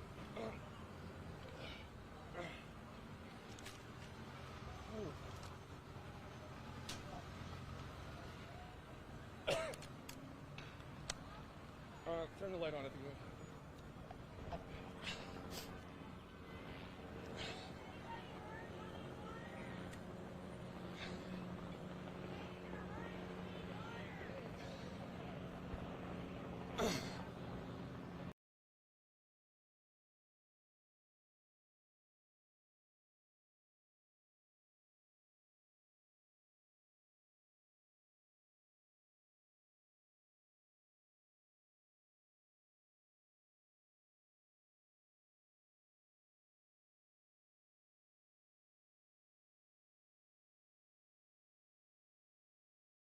Out there. This is a kind of organic movement of the crowd from downtown on the Riverwalk and the Grand Hyatt Hotel, which is closed. A lot of these tourist hotels are closed right now, so I'm not sure what they're headed to. I need to fix my camera here and see what's happening.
Now you can see people moving between the two hotels, the Marriott and the Grand Hyatt. Some people are running in the streets.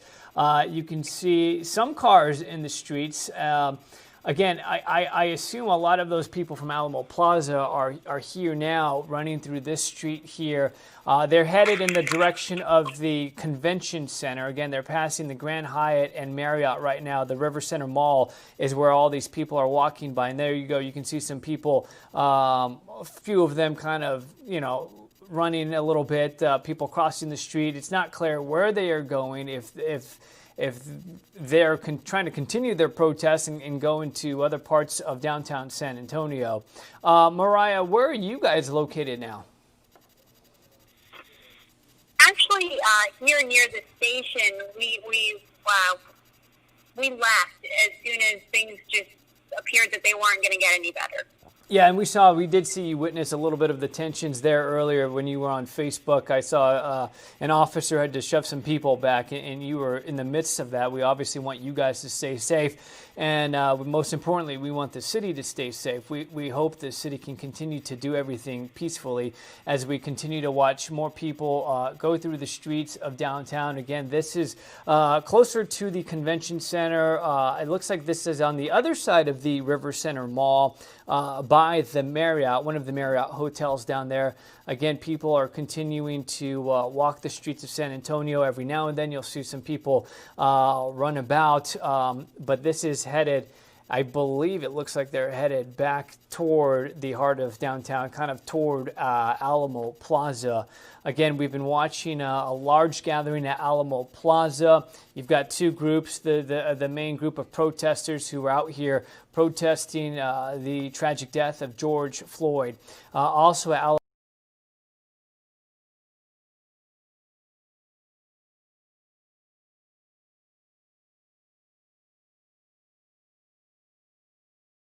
At least I understood that to be River Center Mall and the bridge there and Commerce Street, I believe, where the food court is.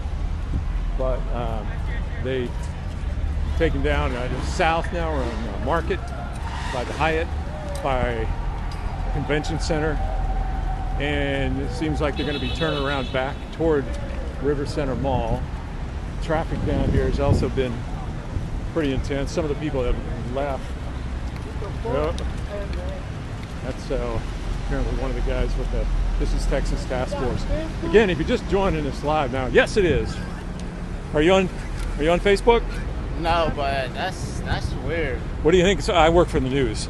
Oh. I work for Channel 4 here. Channel 4? Yeah. Man, fuck the police. Fuck everybody in the fucking police. Y'all some hoe ass bitches. Hey, that's all I gotta say too.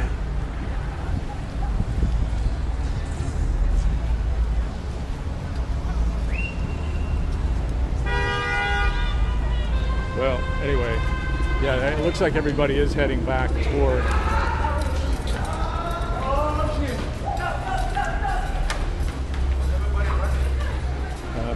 River Center Mall. We're underneath River. Yeah. Where are you from? What's up? I work Fuck for Channel 4. man. It's not going to get for Are you from San Antonio? San Antonio, man. Cool. San Antonio shit, man. What do you think of this? What do you think of the whole thing while we're here? All this.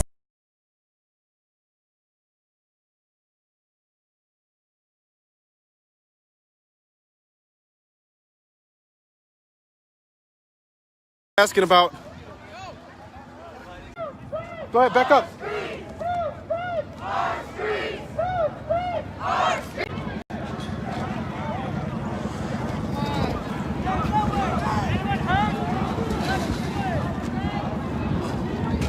Hey, at least get on this side just in case. Get on that side just in case, though. Yep, right over there where that corner is. Just get on it just in case.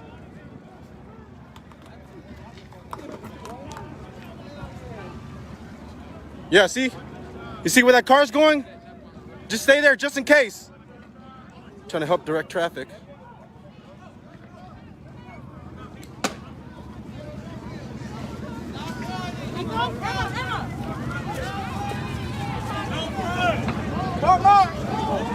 Everybody's running and shit too. No, the cars are sitting because they don't know which way to go. The cars, they're stuck. They don't know what to do. See, they know where they can go that way. They can go that direction. I got my flashlight tonight too, and I got my headlamp. I got everything ready for tonight. Look at this. And I got my fucking headlamp too. Let's go. I'm in this bitch.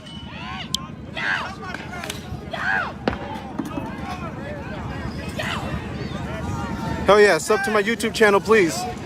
If you guys can drop the link down for someone to follow it, I'll be grateful. I'm 400 followers away.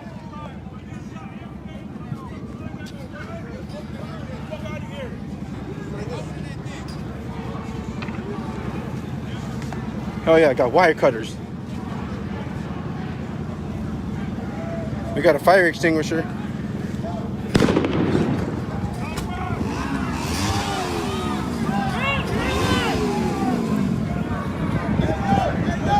I got a charger with me right here. The charger, I didn't bring a lighter, but the charger can light. Hey, he's on the highway. How the fuck you do that?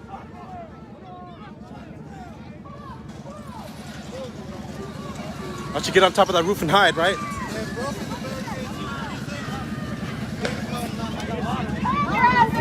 Here, I got a spray bottle. Put your head back. Put your head back. Oh, try to open them. Try to open them. Blink, keep blinking. Blink, blink, blink, blink, blink. There you go. You good? Woo! Hell yeah! Woo! Hell yeah, man. No pain, no gain. Let's go. I'm going back. I'm going to the front. I'm going to the front line, y'all. Fuck it! His wife exposed him. His wife is Asian as well, too. You know damn well he knew who he was killing, too. That's why he was killing him with a passion. He must hate his ass. Can't breathe.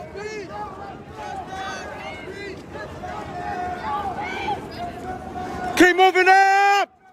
Come on! Stick together!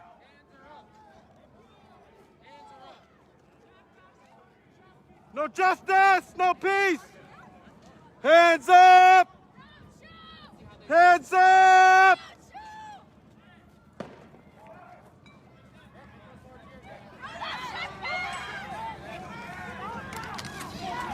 Hey, hey, hey! Hey! Hey! The power brake! Oh shit.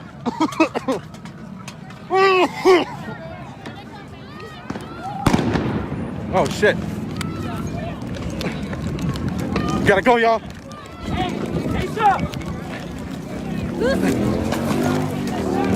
oh shit, sorry. Go this way. That's all right. Fuck it. I gotta go. They surrounded us. I gotta go.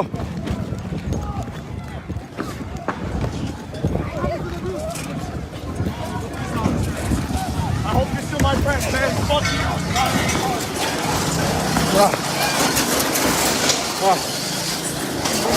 I can't see. I can't see.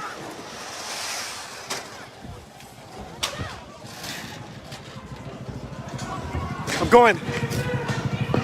I gotta go now.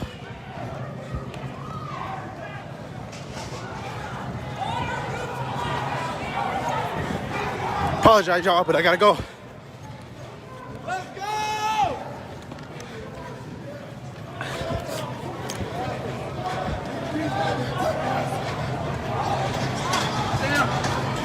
I can't breathe. Fuck that shit. Let's go! That's what tear gas feels like. Holy shit.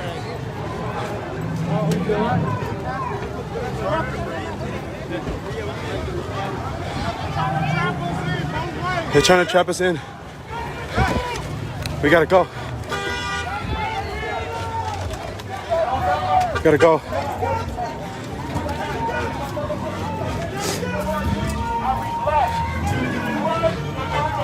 I'll try to give you guys as much content as I can, but fuck. I'll be glad to make it out of the city right now. Hurry up, get in the car and go, y'all. Stay safe. Hopefully you get where you gotta go, man.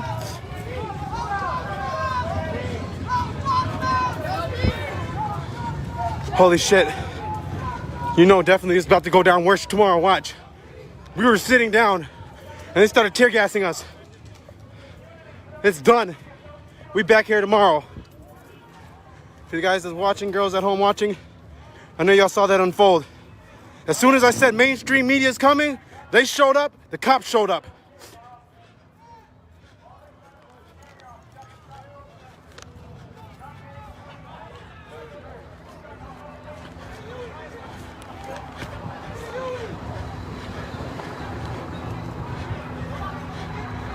Oh no, my car's over here too, fuck.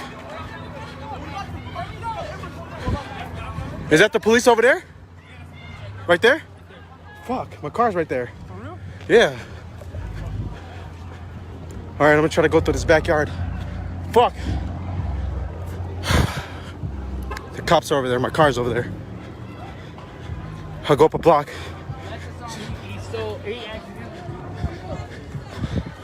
I'm gonna turn my light off because I gotta go dark. I gotta go dark, you guys. If I don't make it home, I'll be calling the bell line. Make sure everyone calls it for me. They're here. I'm gonna try to sneak over there and get my car. Unicorn's in Philadelphia right now.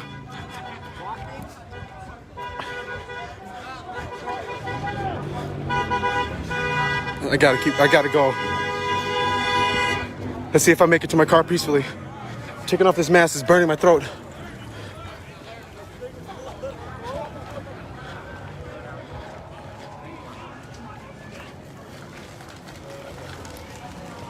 Anything popping over there? Is the cops over there? The sheriff did go around with the vans that way, yeah. Thanks, my car's over there. Fuck. Thank you. Be safe, y'all. They said the sheriff was over there, but they drove off. Shit, my headlamp's still on. The fuck? Okay. Y'all get home safe as well. I'm trying. Fuck. That was awesome.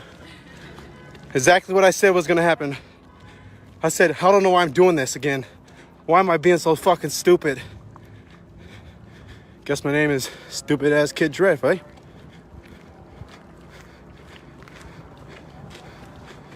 I'll let you guys. I won't turn the phone off again. I'm gonna drive home. What's happening over there? SWAT team's over there in the alley? In the street? Okay. I'm gonna try to get to my car.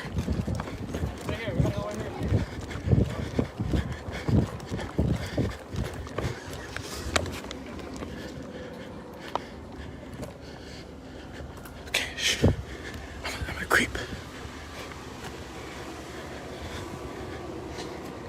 I'm gonna try to creep over there.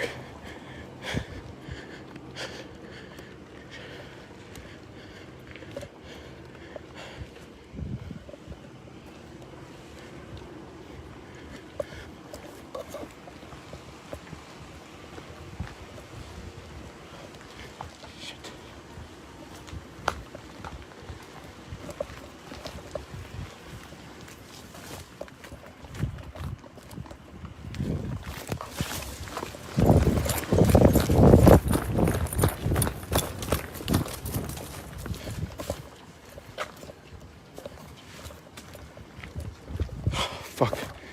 They were chasing me. You guys get home safe.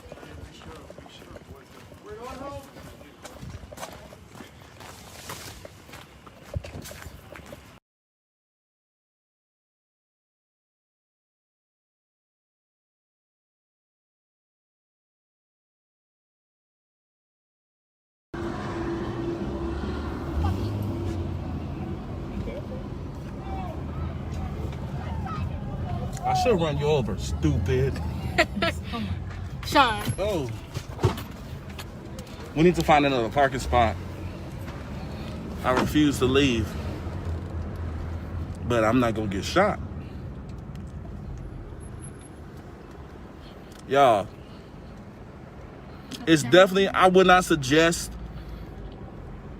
coming out here if you are not willing to get hurt. That's what I'm gonna tell you. I wouldn't suggest you coming out here if you're not willing to get hurt. I did the best I could with the coverage that I had, y'all.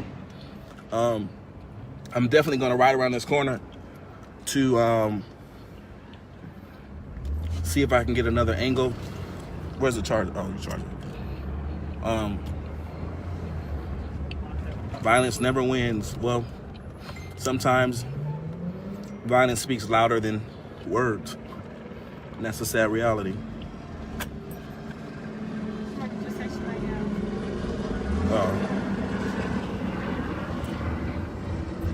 Let's see. I'm safe, guys. My family is texting me saying I need to go home. Like I'm not a grown man. I'm safe. I definitely have the Holy Spirit. I'm in my vehicle. LAPD murders people all the time. Absolutely. I'm trying to get around this corner as fast as I can. Let's see.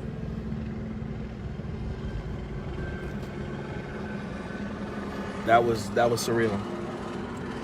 That was definitely surreal. I see you. I'm not gonna run you over. We see each other. Me? They don't believe in a stop sign?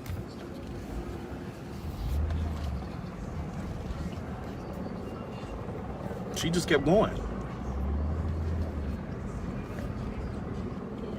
All right. Sadly, this country has been brutal on violence. We're still stuck in 1968, guys.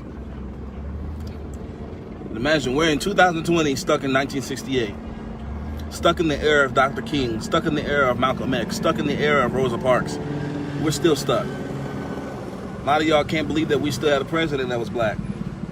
You didn't support that. The reality is that we're facing an injustice in our system that's lasted for many, many generations. Hey, this is America. And this is why we kneel.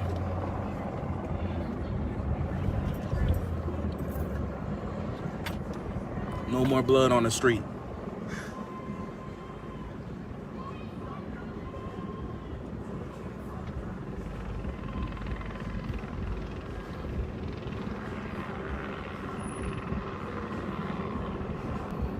War on our knees.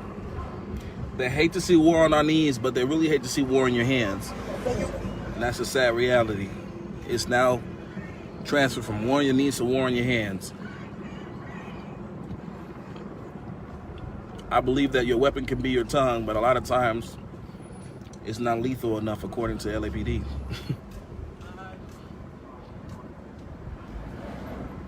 Yeah. Open racism. From the White House to the Black House. All right, guys, I'm gonna do this. If you haven't already followed me, follow me, because I'm gonna go back live as soon as I can get a great standpoint and come back to you all. I don't want you guys to be bored with my voice and my opinions, because a lot of people's opinions are not facts. So I don't want to spew out anything that's not facts. I pray that you all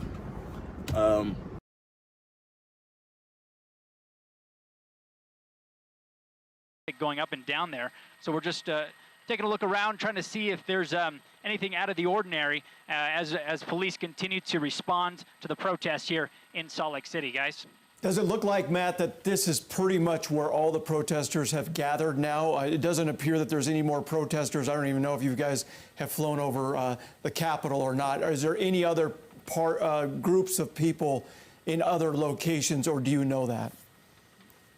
Yeah, we haven't noticed any other gathering spots since we've been flying out here. Apart from the Capitol, you can still see a handful of people. I haven't actually flown over it, but I can just see it in the distance, a handful of people standing at the bottom of the steps. You still see that police line standing at the bottom of the steps, preventing anyone from getting closer to the Capitol building. But apart from the Capitol and then this intersection here, we haven't seen any other gathering spots, and clearly most of the people are still here at this intersection where you still see, you know, the burned out police car and the other car that just the charred remains there. And so, yeah, no other gathering spots that we've been able to tell. And so if this is, you know, all of the protesters who have continued to stick around past curfew, then clearly there are fewer than before.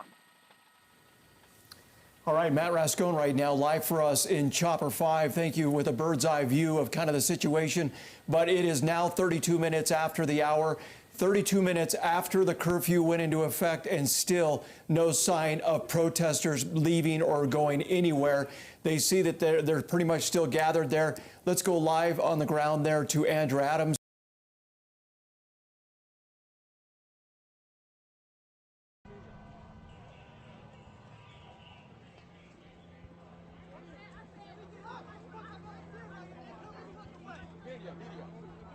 Yeah, we're good. ABC's got your signal right now. Get us going right now!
Turn your mic on.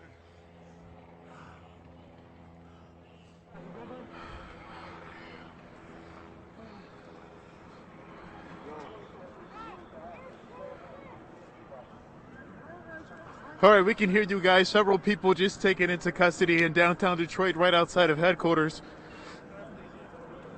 I can't talk right now. Sorry, I'm working. Oh, man.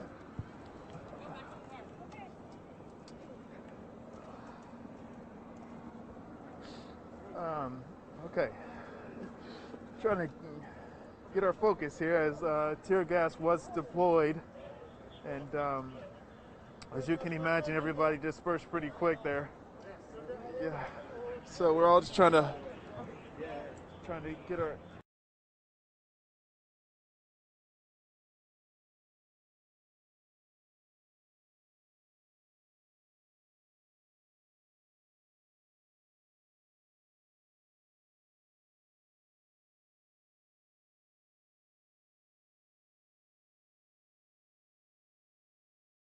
The golf balls, just the pieces of scrap.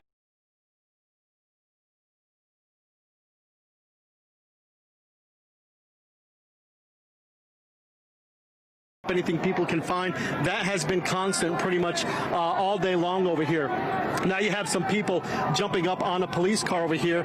The flag that they're holding, I mean, that is a thin blue line flag, and you see a lot of police officers. That represents the law enforcement brotherhood and sisterhood. You got that blue line there in what looks like the American flag. That is a thin blue line flag right there, and it looks like they're trying to light that flag on fire. On top of the car there, that they had already lit on fire. So that's right there in front of those police officers trying to, again, light that on fire. Now, I do see several more police officers gathering out here as well. The first and second lines that have been here for a few hours, they're taking a break behind me right now, getting some drinks, getting some snacks, taking a breather, while new police officers from all across the Wasatch Front and the Wasatch back here are holding the line here as the protesters continue yelling at police officers and throwing items at them. Again, no advancement right now, and it is hard to tell from my place exactly how big the crowd is beyond this police line. I honestly can't tell if it's growing beyond here or if people are starting to disperse and go away. But there is that thin blue line flag right now that these people have lit on fire, and you can hear the crowd cheering for the fact that it is starting to burn. Again, police officers, all they can do right there is watch. They are here to just hold the line and push forward every so often, but they haven't been able to push forward or haven't attempted to push forward, at least in the last half hour or so. So, and you can, I mean, look at the debris on the ground over here, Stuart. If you pan the camera, I mean, this is all the items. These are among all the items that are being thrown at police officers. They've been kicking a few back, but we've seen a knife a little while ago, large rocks, a tire iron, baseball bats, pieces of wood, pieces of metal from street signs, anything they can chuck this way, they're throwing at police officers. Let's also show you the line right back over here, Stuart. This is the line right over here where police officers are taking a little break right now because they have been on the go here since at least 4 o'clock or so, I think, is when we first noticed that first line of police officers coming out here to start organizing an effort against these protesters. Oh, Stu, turn around. Here we go. This police line is now starting to push forward a little bit, and now items are being thrown. Hey, just watch your head, Stu. This is where, whenever you see a push like this, is where you start seeing more items being thrown. So I don't know if those are gunshots or what's going on, but something out there is making that noise. Okay, just heads up, heads up. Okay, some kind of a smoke bomb item there, stuff being thrown off, as I can't tell exactly. I honestly don't know what that is, those gunshot sounds. I don't know if that's one of those muffler things that we've been hearing for a while that sounds like gunshots, but items now are being thrown at police officers as they've pushed this line, and they're trying to push it here towards the city-county building to separate this crowd. Now, before the line was in front of this burned car, now it looks like the line has been reestablished on the other side of that burned car. Items still being thrown at police officers. Again, you're seeing people with their hands up saying, hands up, don't shoot, Black Lives Matter, all sorts of different chants coming out this way. But police just had, for the first time, in about 35 minutes or so, we've seen an advancement of that police line as they're continuing to push the crowd out just a little further. So that little skirmish right there looks like, oh, there's a man over here being arrested. Don't know exactly what the situation there, what he had done, but he's just been tied up with his hands behind his back, and police officers asked him if he's okay, shook his head yes, and now they'll bring him back here to the other way to start questioning him, figure out what's going on. He's wearing some type of bulletproof tactical vest there as well. So don't know his story, don't know exactly what happened, but we did see that skirmish a little bit, and he was in the middle of all of that. So, okay, we'll turn our attention back here to the front line where police made an advancement, and we do see police again pausing, holding a line. They did advance maybe 15, 20 feet. More bottles, more items being thrown at these police officers. Just absolute, there's another item, not sure what that is, just absolute chaos out here. But police are trying to maintain some semblance of control. That was a large piece of rock there that was just chucked at a police officer. And cars just revving their engines, honking horns there behind us. The curfew is now 41 minutes past, and as expected, these protesters were not going to listen to the curfew, but police will eventually make that announcement that they are in violation, that there is a curfew in place. They'll try to let them, give them an opportunity to disperse, to get out of the area, but if not, police officers at some point, you would think they have to start making arrests and pushing the crowd back and dividing the crowd, separating them into smaller groups even further to gain some type of a tactical advantage on them. So heads up, heads up. That was another rock chucked out this way. Again, they're saying hands up, don't shoot. What was that, Stuart? What are you saying? This line here is further closer to us. Yeah, there's a line there. That police line is a little bit closer to us that we're looking at right here. But again, they advanced a little bit forward as well. So Dan and Lori, we're continuing to see an advancement of law enforcement officers out this way. We'll keep by as well and keep you updated as this situation out here develops. Hey, Alex, just very quickly, Alex, if you can hear me, would you just explain to our viewers who may have just joined us how this protest began earlier today and what's unfolded and kind of the escalation of it? Yeah, so, I mean, I got there at about 11 o'clock this morning at the Salt Lake City Public Safety Building. And originally there were just people driving around, honking a horn, showing signs, and people at the Public Safety Building giving the same types of chants. Hands up, don't shoot, Black Lives Matter, remember George Floyd. There was some graffiti spray paint that was sprayed on the Public Safety Building. People started climbing on top of it, but there were other people saying, hey, we don't want this type of damage. This is not the protest we want. Come down from there. And they got them out of there. People were handing out flowers. It was a peaceful protest. The only damage we saw was graffiti, but nobody saw any police officers. And I think that's the one element where people just wanted to yell. These protesters just wanted to yell face to face at a police officer, and they didn't have that opportunity for hours. Then I'd say it was around, I don't know, 3 o'clock or so, 2:30, 3 o'clock, when we noticed about a dozen police cars leaving the Public Safety Building, and they came here to the library, which is about a block away. The crowd started running after those police officers because they wanted to yell at them. They wanted somebody to confront. But when they got here, all those police officers had left, except for that one car. It was empty. There was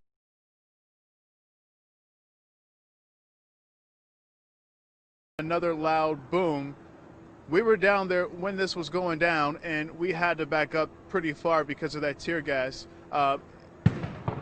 It looks like firecrackers are still going off down there, or actually, that's probably police with shooting tear gas into a crowd. Now, moments before, while we were down there after our live shot at the top of the show, about a few hundred protesters came down the street and faced off with police. There were some faith-based leaders in front of those troublemakers who wanted to agitate officers, and they tried to intervene and calm the crowd down, but it did not work. Rocks were being thrown. You heard just a lot of another loud boom. We believe that's tear gas that police are deploying right now. They tried to intervene, those faith-based leaders, but it did not work. That was a firecracker, and that's what we saw earlier. People are shooting firecrackers at DPD officers.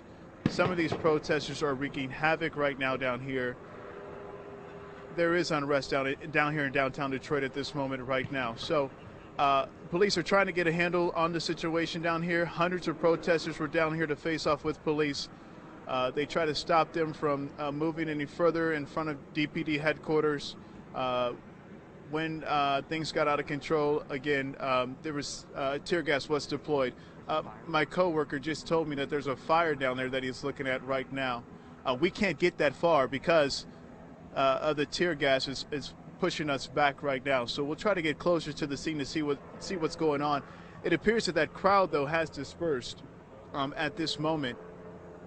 And so we're not sure where that crowd's going to go next, but it was in the hundreds of people down there at one point facing off with officers. And this is unfolding right now here in downtown.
sir.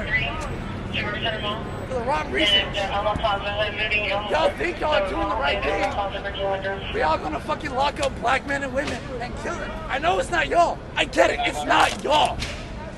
We got that. Fucking people. It's the moral of what has happened, what is happening, and what will continue to happen until somebody stands up. Fuck that guy that's been in the police force for 12 years. I don't give a shit about him. Sorry. And he is doing dumb shit and hurting people just because he has a badge. How are you going to support that?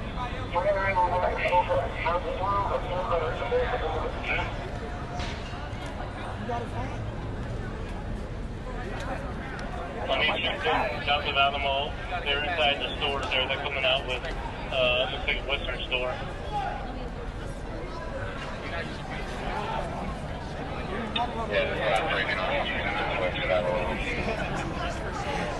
They're breaking.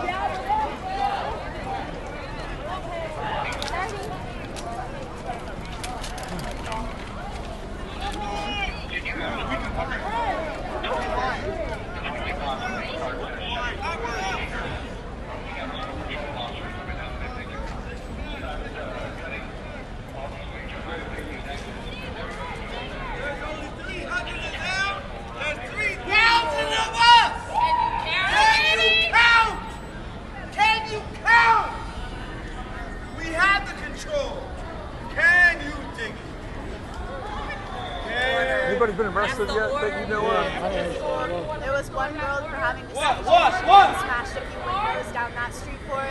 Okay, so there has been an arrest. There's been a lot of arrests. Yeah. What do you think? It's unfortunate. Yep.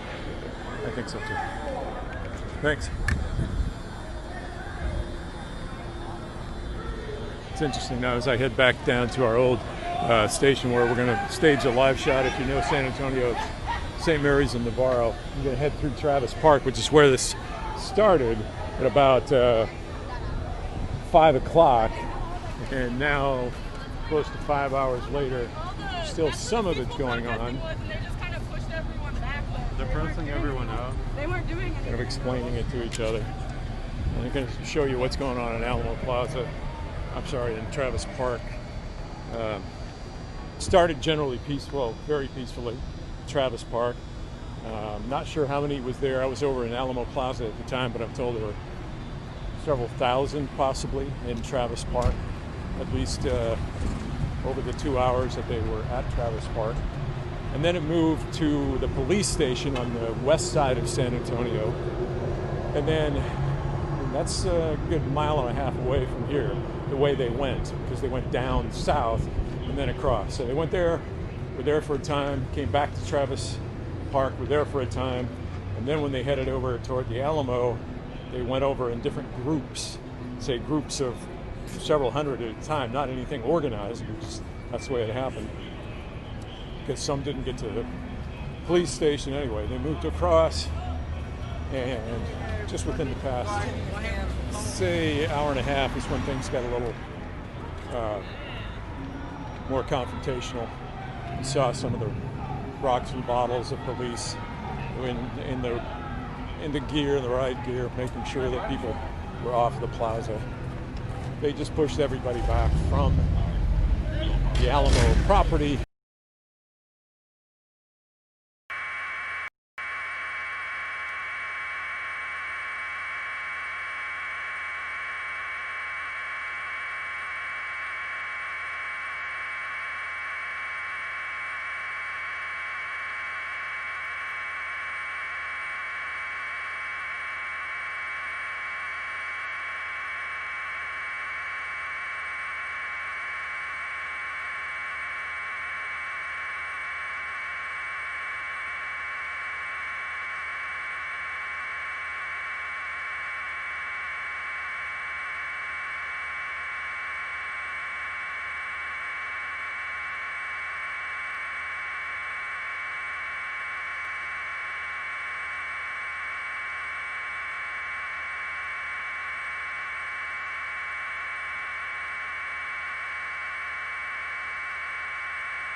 Lively control! Break the number! Come back!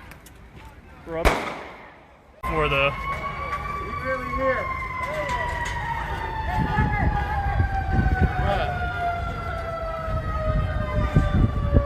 They're fucking crazy, dude. Yeah.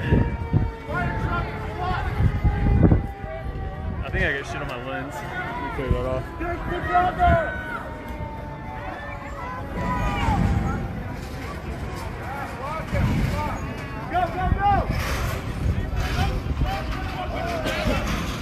Man, these dumpsters really roll. Oh shit, the remotes.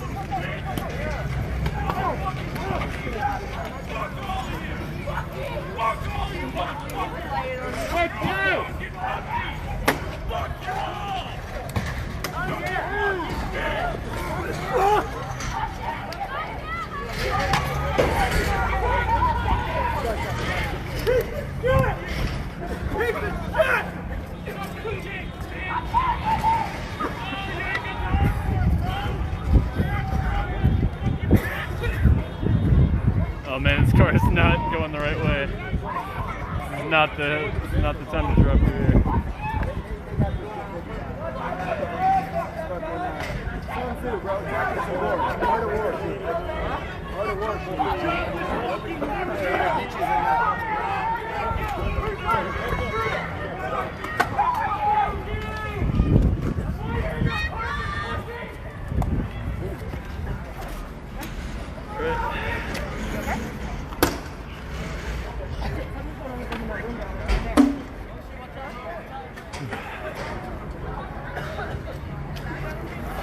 It's like they're getting ready to push. What could happen now is they needed a lot of people to hold a line and push through people. So once they have people in the streets, it might be easier to surround them.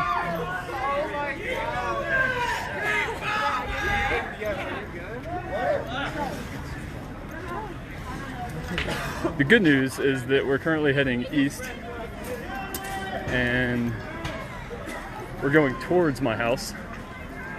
So, man, if this protest ends right in front of my doorstep, it'll be really convenient.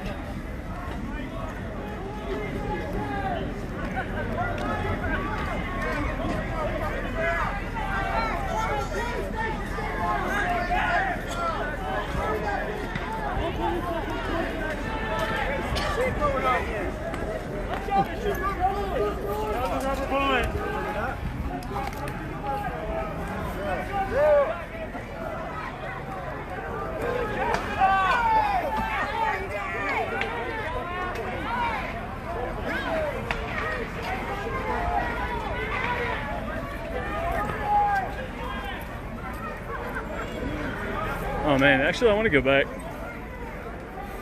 This could prove to be a fatal error, but there's a couple of people up here just hiding behind dumpsters, and these are going to work way better than the wire fence.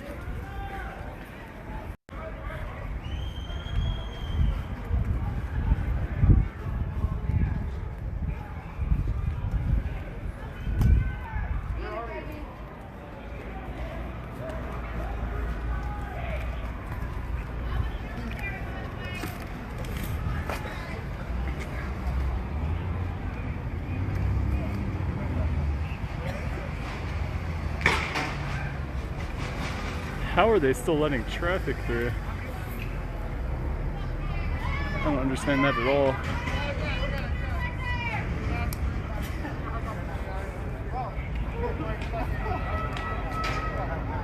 They're just lobbing rounds at them now.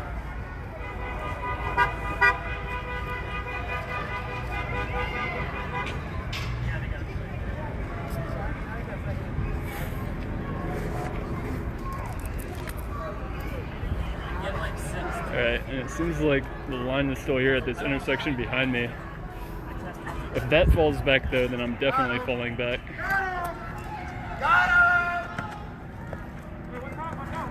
The key really is to not get trapped.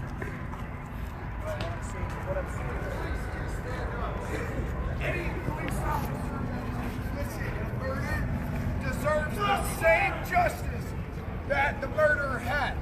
That complicit officer needs to be behind bars right now. That's what we're talking about. Murder. It's a murder.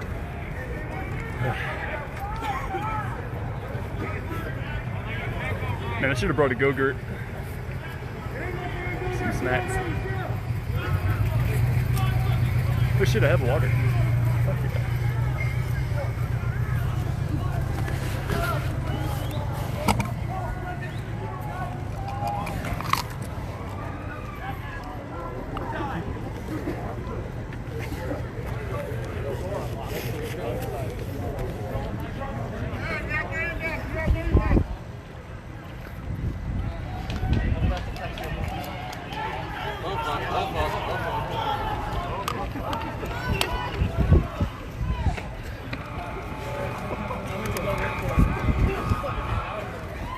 Oh, that's not good. Oh, fuck.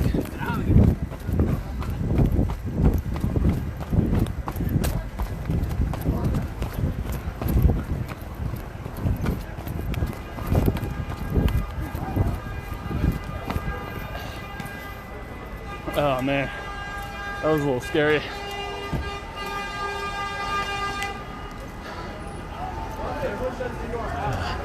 Don't do it. Almost got cut off because they kept all the the police line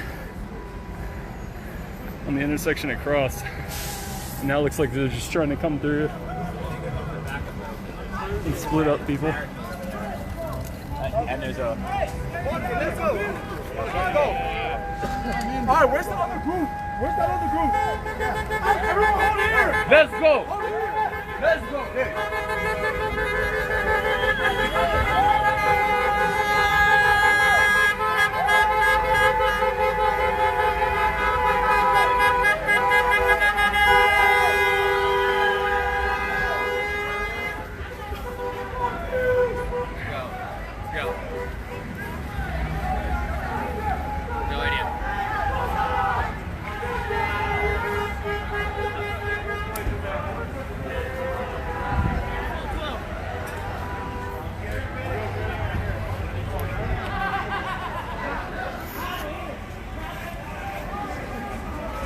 Right here's good. So, I mean, because I just look down the street.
There's only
They were shouting to the mall in Gillespie Street maybe less than an hour ago, and they're here.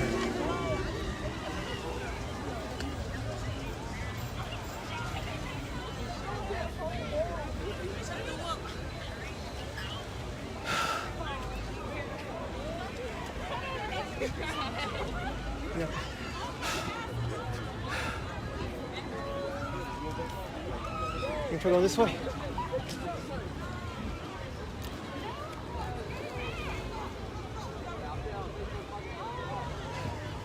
As you can see,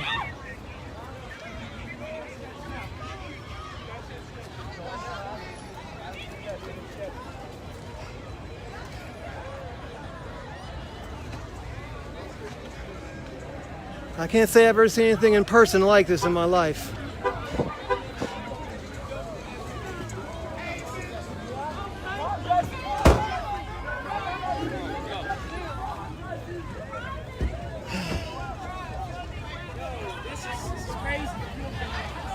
It is. I know. Wow, look at this.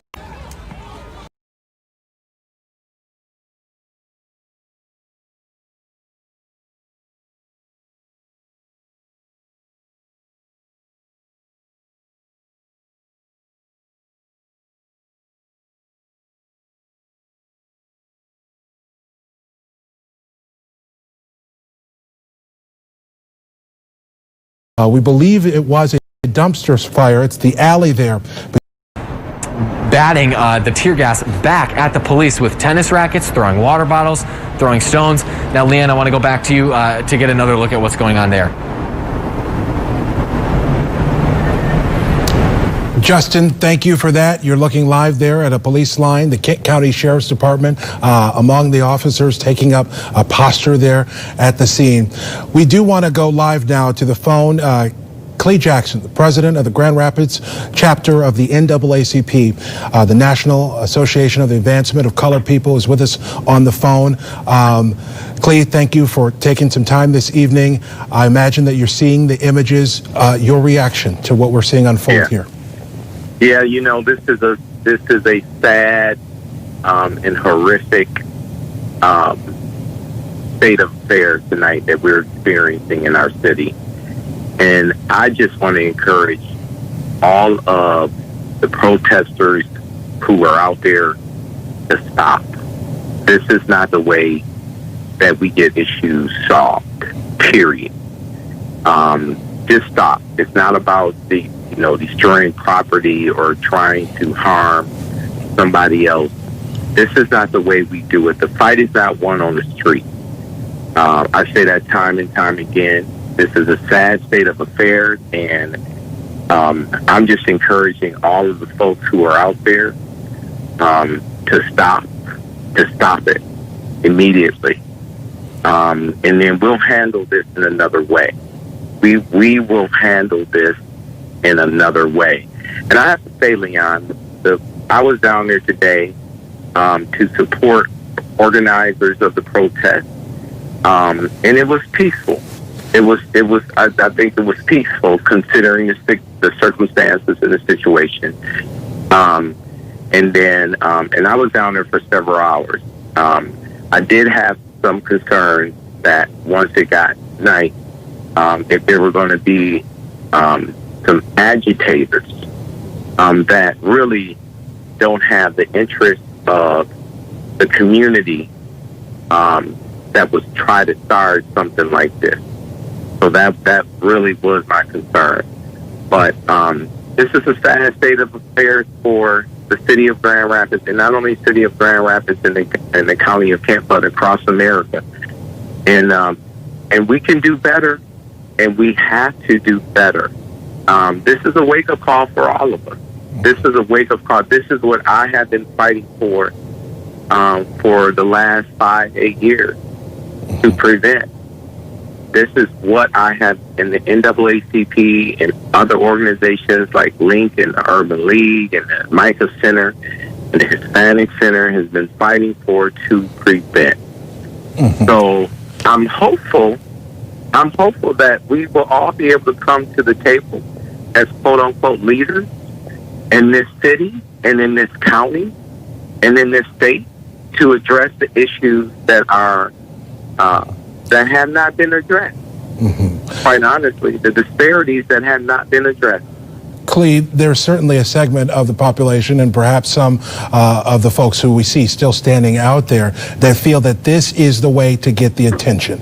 This is the way. We've been fighting this fight peacefully for a long time, and now this is the way to get leaders to really acknowledge this problem. What do you say to those folks?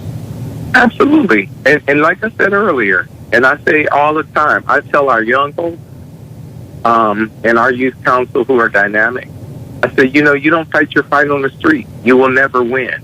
You will never win. This is not the way to do it.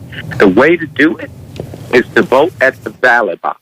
The way to do it is to show up to school board meetings. The way to do it is to show up at city commission meetings. The way to do it is to show up at county commission meetings. The way to do it is to show up at township meetings, right? That's the way to do it. And to prepare our young people and others to be able to, at some point, take those various positions and where they are focused on change in policy from a systemic and an institutional manner. That's the way to do it. That is the way to do it.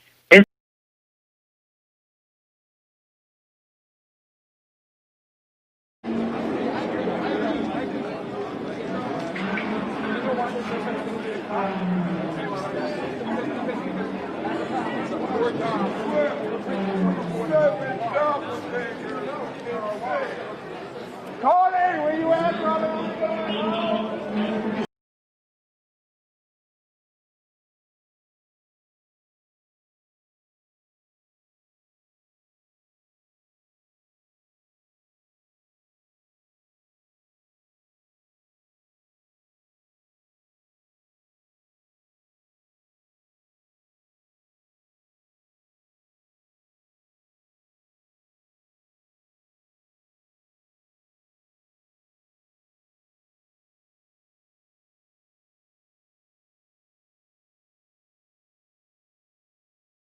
Down and run with the crowd and leave gear. Will be blasting off an American rocket for the first time in nearly 9 years.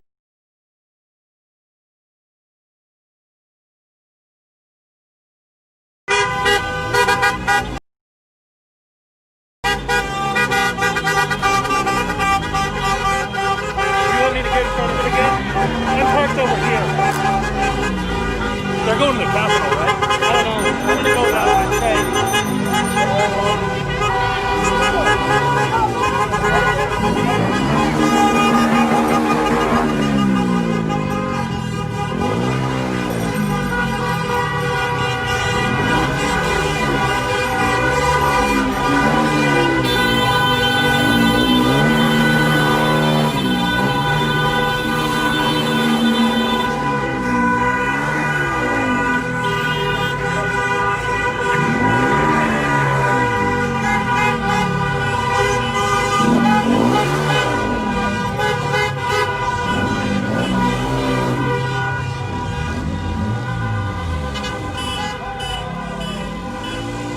Kellen Avikin here on KLIN on the Facebook page. We are moving west on O Street. We're approaching 17th Street intersection. Maybe 5 minutes or so. We're at the North Antelope Valley intersection. Caleb Henry went to jump to see if he could get ahead of us and see where this is going. My guess is we're going to the Capitol building. That's where this started. Not exactly sure if that's the end game, but we will follow and take you to the end of this.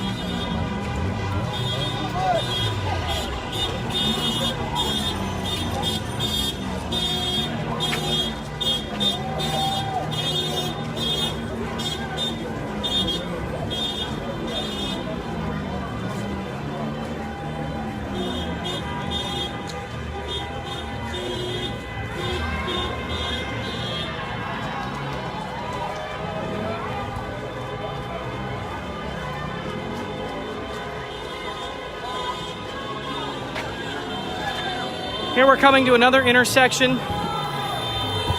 17th and O.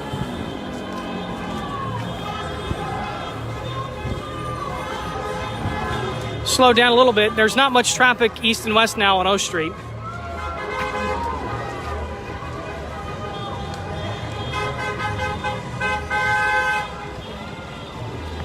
Maria, in terms of the mask, I am too. Besides Jack, which I just found him, he's right there.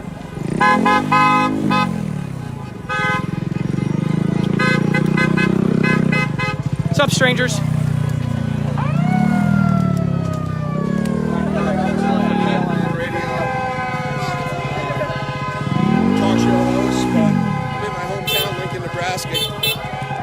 Helping my colleagues cover this from a news perspective. Oh my gosh! Dude! What the hell? Okay, I mean... Dude just rode a motorcycle right by me, sideswiped me on the sidewalk. Like... Whoa, whoa, whoa, whoa, whoa! Hold on, do you know what sideswipe means? Hold on! He touched me. So here we are, we're turning now south on 16th Street.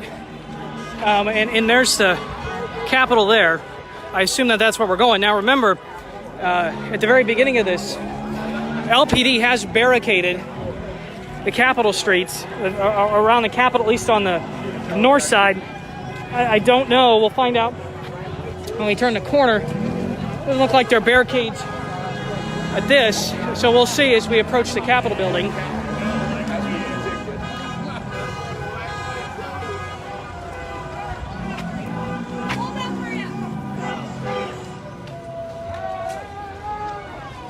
I'm glad I got the fake news media accusations from both sides.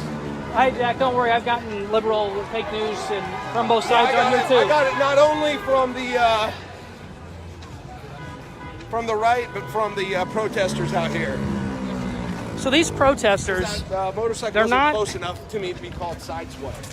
When this started, the protesters were fairly condensed. The density was high. There's Caleb Henry right there. Sorry, couldn't get it set. So glad I and so then, can't respond to that. where they've kind of now have trickled out back towards, there's what it looks like back that way. Hi, Caleb. So there's the iconic Pershing Center. Sorry, Johnny. So here we are, stopped at another intersection, right by the Pershing Center.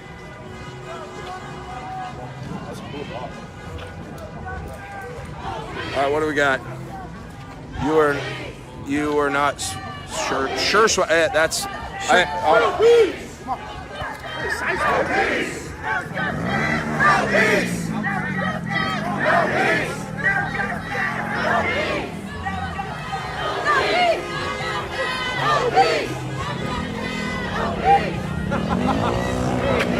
out that guy's comment. People actually follow me at Daniel Jacks 1.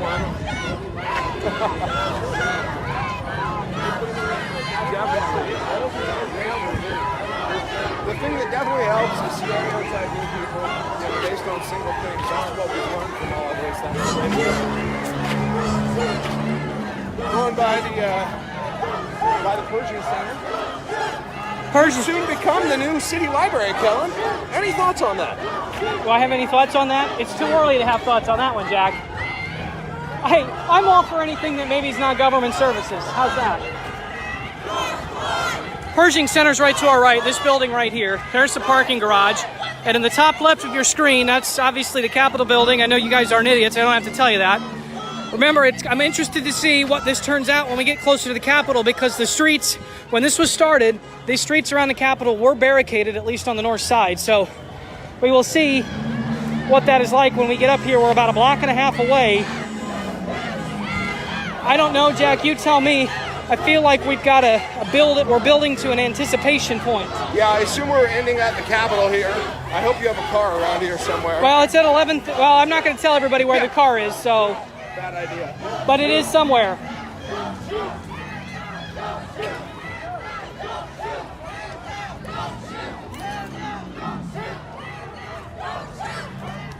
There's Caleb. What state is this? It's Lincoln, Nebraska. get, I don't know who retweeted this to get it to a viewers all over the country, but I'll probably regret it. My colleagues showing history. Jeff Mitchell. The streets are shut down traffic here. They've opened up some fire hydrants, which I assume that goes down by now. But nobody, I haven't seen any property damage at all. I didn't see one guy right here on the sidewalk. In the main definition of sidewalk. Like the biggest Work at a radio station. You received it on your phone. This is in regard to the curfew that is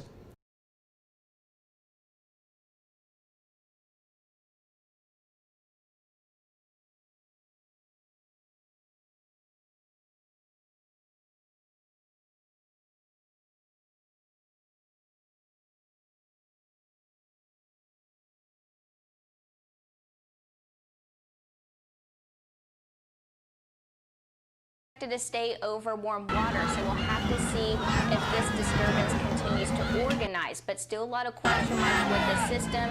Make sure to have the KINS 5 app because we'll send you those alerts if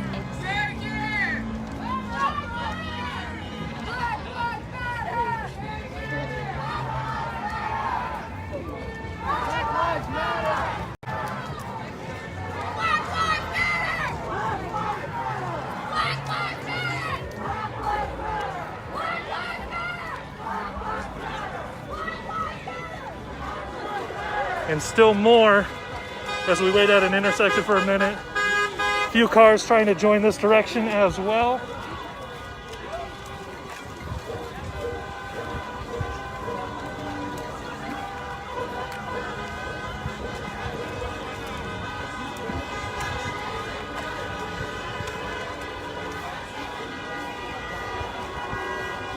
Looks like a procession of cars that was maybe mixed in at O Street.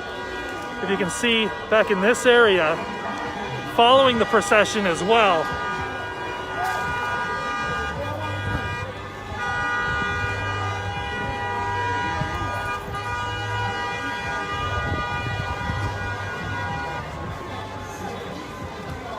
And it appears they're trying to keep us from going east on Clark, so we're gonna continue north on 7th. There are people getting kind of close to the police officers. So far, peaceful. Sorry. So far, no problems.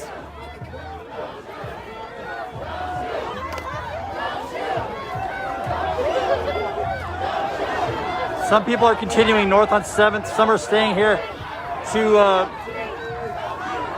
taunt the officers a little bit.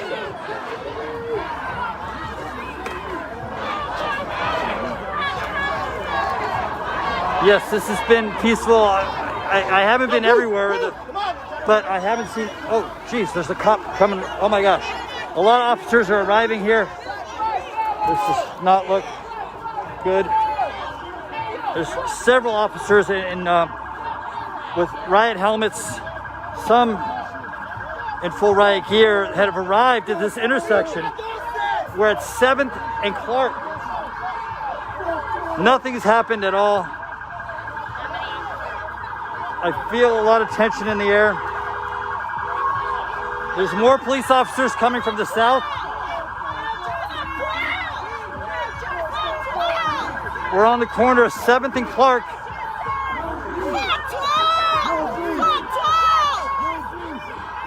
Oh,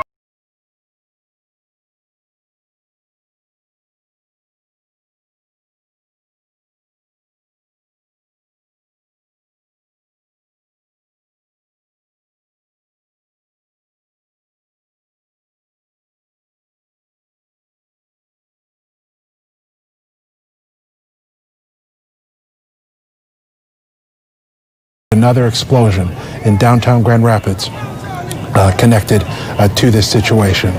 And there you see folks still trying to have some kind of discourse with the police officers who are wearing riot gear and prepared to use force, as we see there, to try and break this situation up.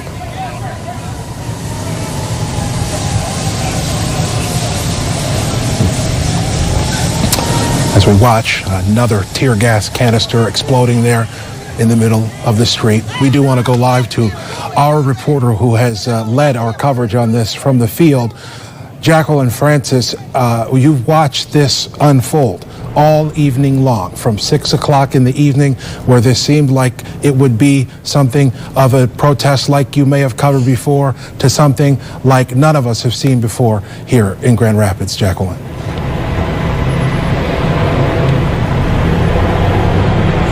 Yeah, Leon, this is just not anything that we were expecting when we started. It was so peaceful. There was a lot of unity, like you guys have been talking about throughout our coverage just in this hour. But definitely, I would say it was almost like every half an hour, things began to escalate more and more until really it just broke out into complete violence. So as you can see, we've been tear gassed quite a few times. Sometimes it was in the middle of the most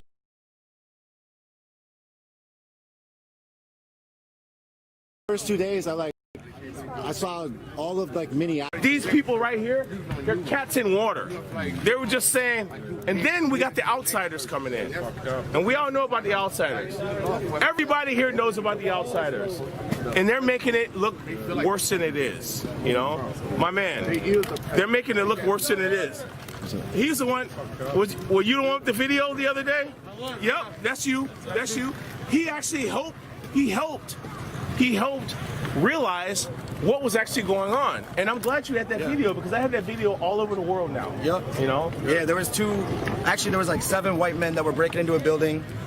They weren't marching with us. They just were there when our march ended, crossing the cops, so it was a setup. Right away, me and him said, it's a setup. They were breaking into a business that said black owned, right on there. So we ran up, we dispersed of them. They were saying, oh, pull out, pull out, pull out. Yep. That's very weird. They left. We got interviewed by somebody, and 2 more white men came up, and we made them apologize to black people for making us look bad, and then we made them get out of there because... By the way, I love how you punked them out of that shit. You gotta tell them. Because unfortunately, people aren't out here for what we're out here for. You Exactly, see they're all these not. people, this is pain. Look at us. Most of us are people of color, and the most of us over here are white people that are mad too. Yeah. And we're here to make a difference, and we're here to stand up for what we believe in, and that's why I came out tonight, even though I got told... Even though I got told not to come out, I said if I could stop one more black business from being burnt down, I can stop one white supremacist, I can make one group of people do the right thing. That's why we're out here. Exactly, my man, exactly. 100%, brother. Exactly. So, to be clear, because there's a lot of commotion on the internet about white supremacists being the ones who started everything. White people being the ones who started everything, and they were outside agitators. From my recollection of watching everything, that wasn't the case the first few days at all. No, the first few days you saw pain. You saw pain. And that was normalized. That was normal. Until agitators came in. Some say it's the guy from the AutoZone. Some say it's somebody else, but we're all looking at this. Listen to this. I was there every single day, and I'm all about peace. I'm all about all of us just standing up with my fist up, saying black power, we're doing our thing. Every single day I was out there, the first 2 days, we were getting fired upon with our hands up, screaming, hands up, don't shoot, with no riots. Nothing like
few larger fireworks here.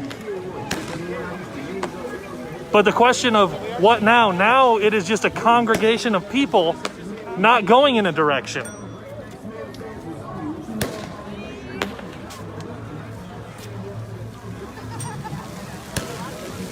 Intermittent chants, but largely standing around. So is there a next destination? Or what is next?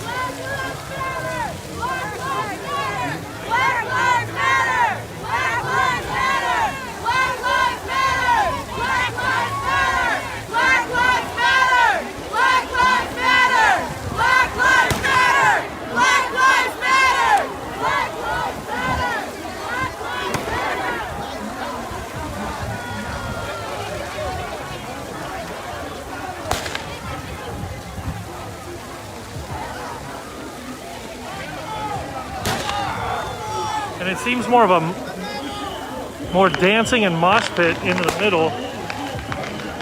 We have fireworks happening down the green as there is another large group of people making their way over here, arm in arm. There is a large group of people. And we're gonna move up on this group as well. Twitter, right, Caleb? On Facebook as well. He's on Facebook, so we're gonna get up here. Sorry,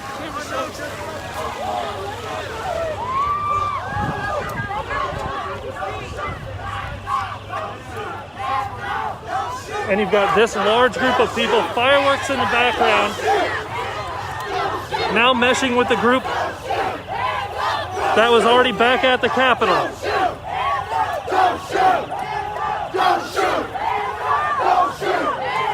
Don't shoot! Don't shoot! Don't shoot! Don't shoot! Don't shoot!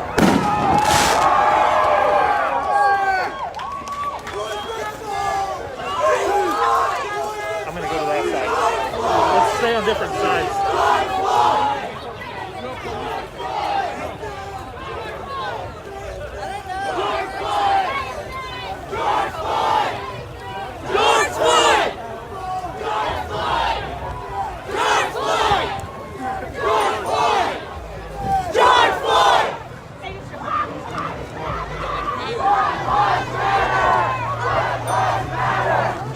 And still more and more people moving up the green.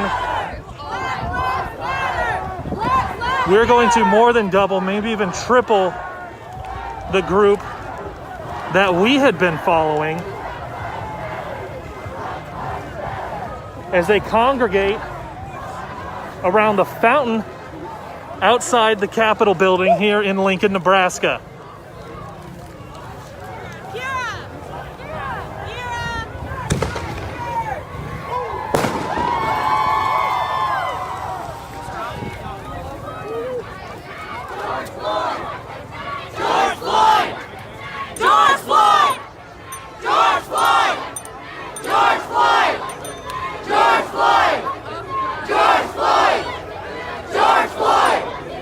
George Floyd!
And as we can see, fireworks, Roman candles being shot out of the middle of the crowd, directly up.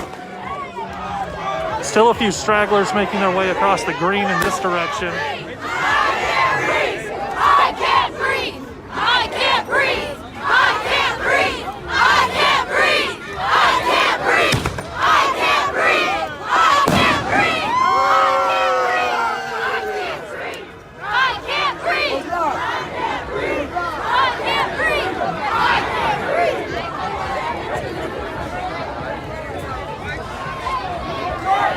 Say his name! George Floyd! Say his name! George Floyd! George Floyd! George Floyd! George Floyd! George Floyd! George Floyd! George Floyd! George Floyd! George Floyd! George Floyd! Pull up to the George Floyd! George Floyd! That's what I want. George Floyd! George Floyd! George Floyd! George Floyd! George Floyd! George Floyd! George Floyd! George Floyd!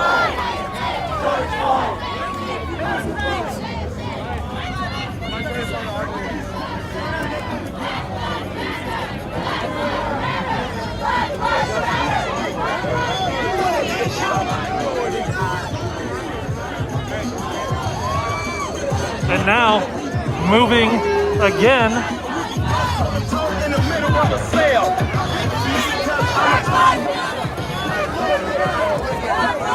Let's go!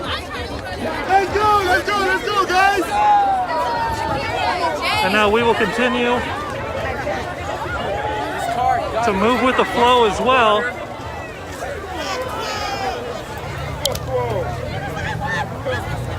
Moving now away from the Capitol, away from the fountain where had been congregated for a while. Two large groups met. If you've been following the coverage of myself, Caleb Henry, Kellen Havikin, and Jack Mitchell, all with KLIN, we were following one group, went up to 48th and back, and there was a separate group, whether they split from the first group at some point, all came and met up. As we are here now, moving back north.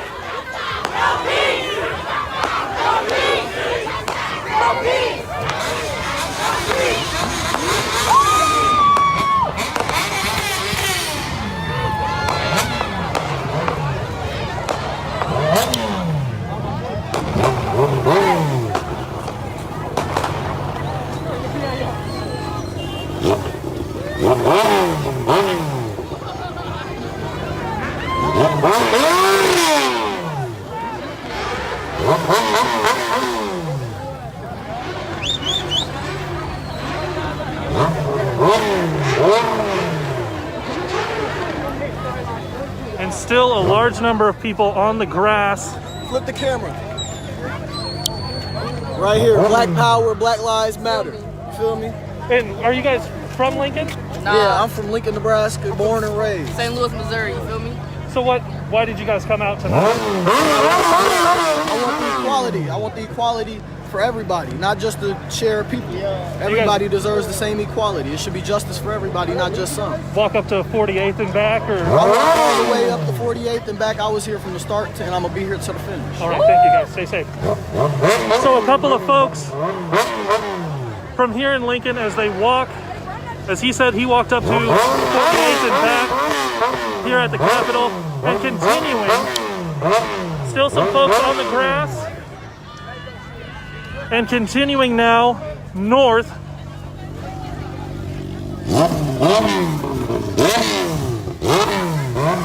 A little bit more spread out here. Still a number of people up around the fountain. So it looks like really two groups merged for a bit and now back to being two groups. In what started at the Capitol, went east and then back to the Capitol. Moving again, we're going to continue to follow these that are moving here.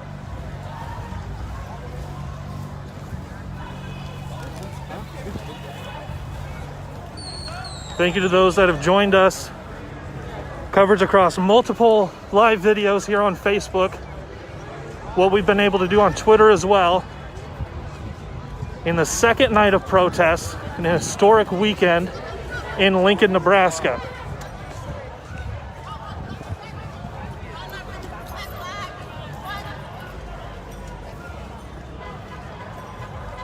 And definitely a small group, as we zoom in, still up around the fountain, just near the Capitol.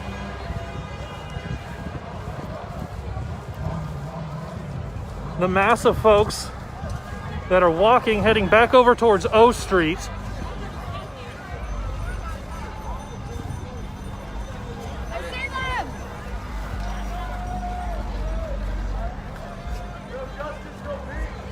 And now more vehicles finding a way to join the scrum as well.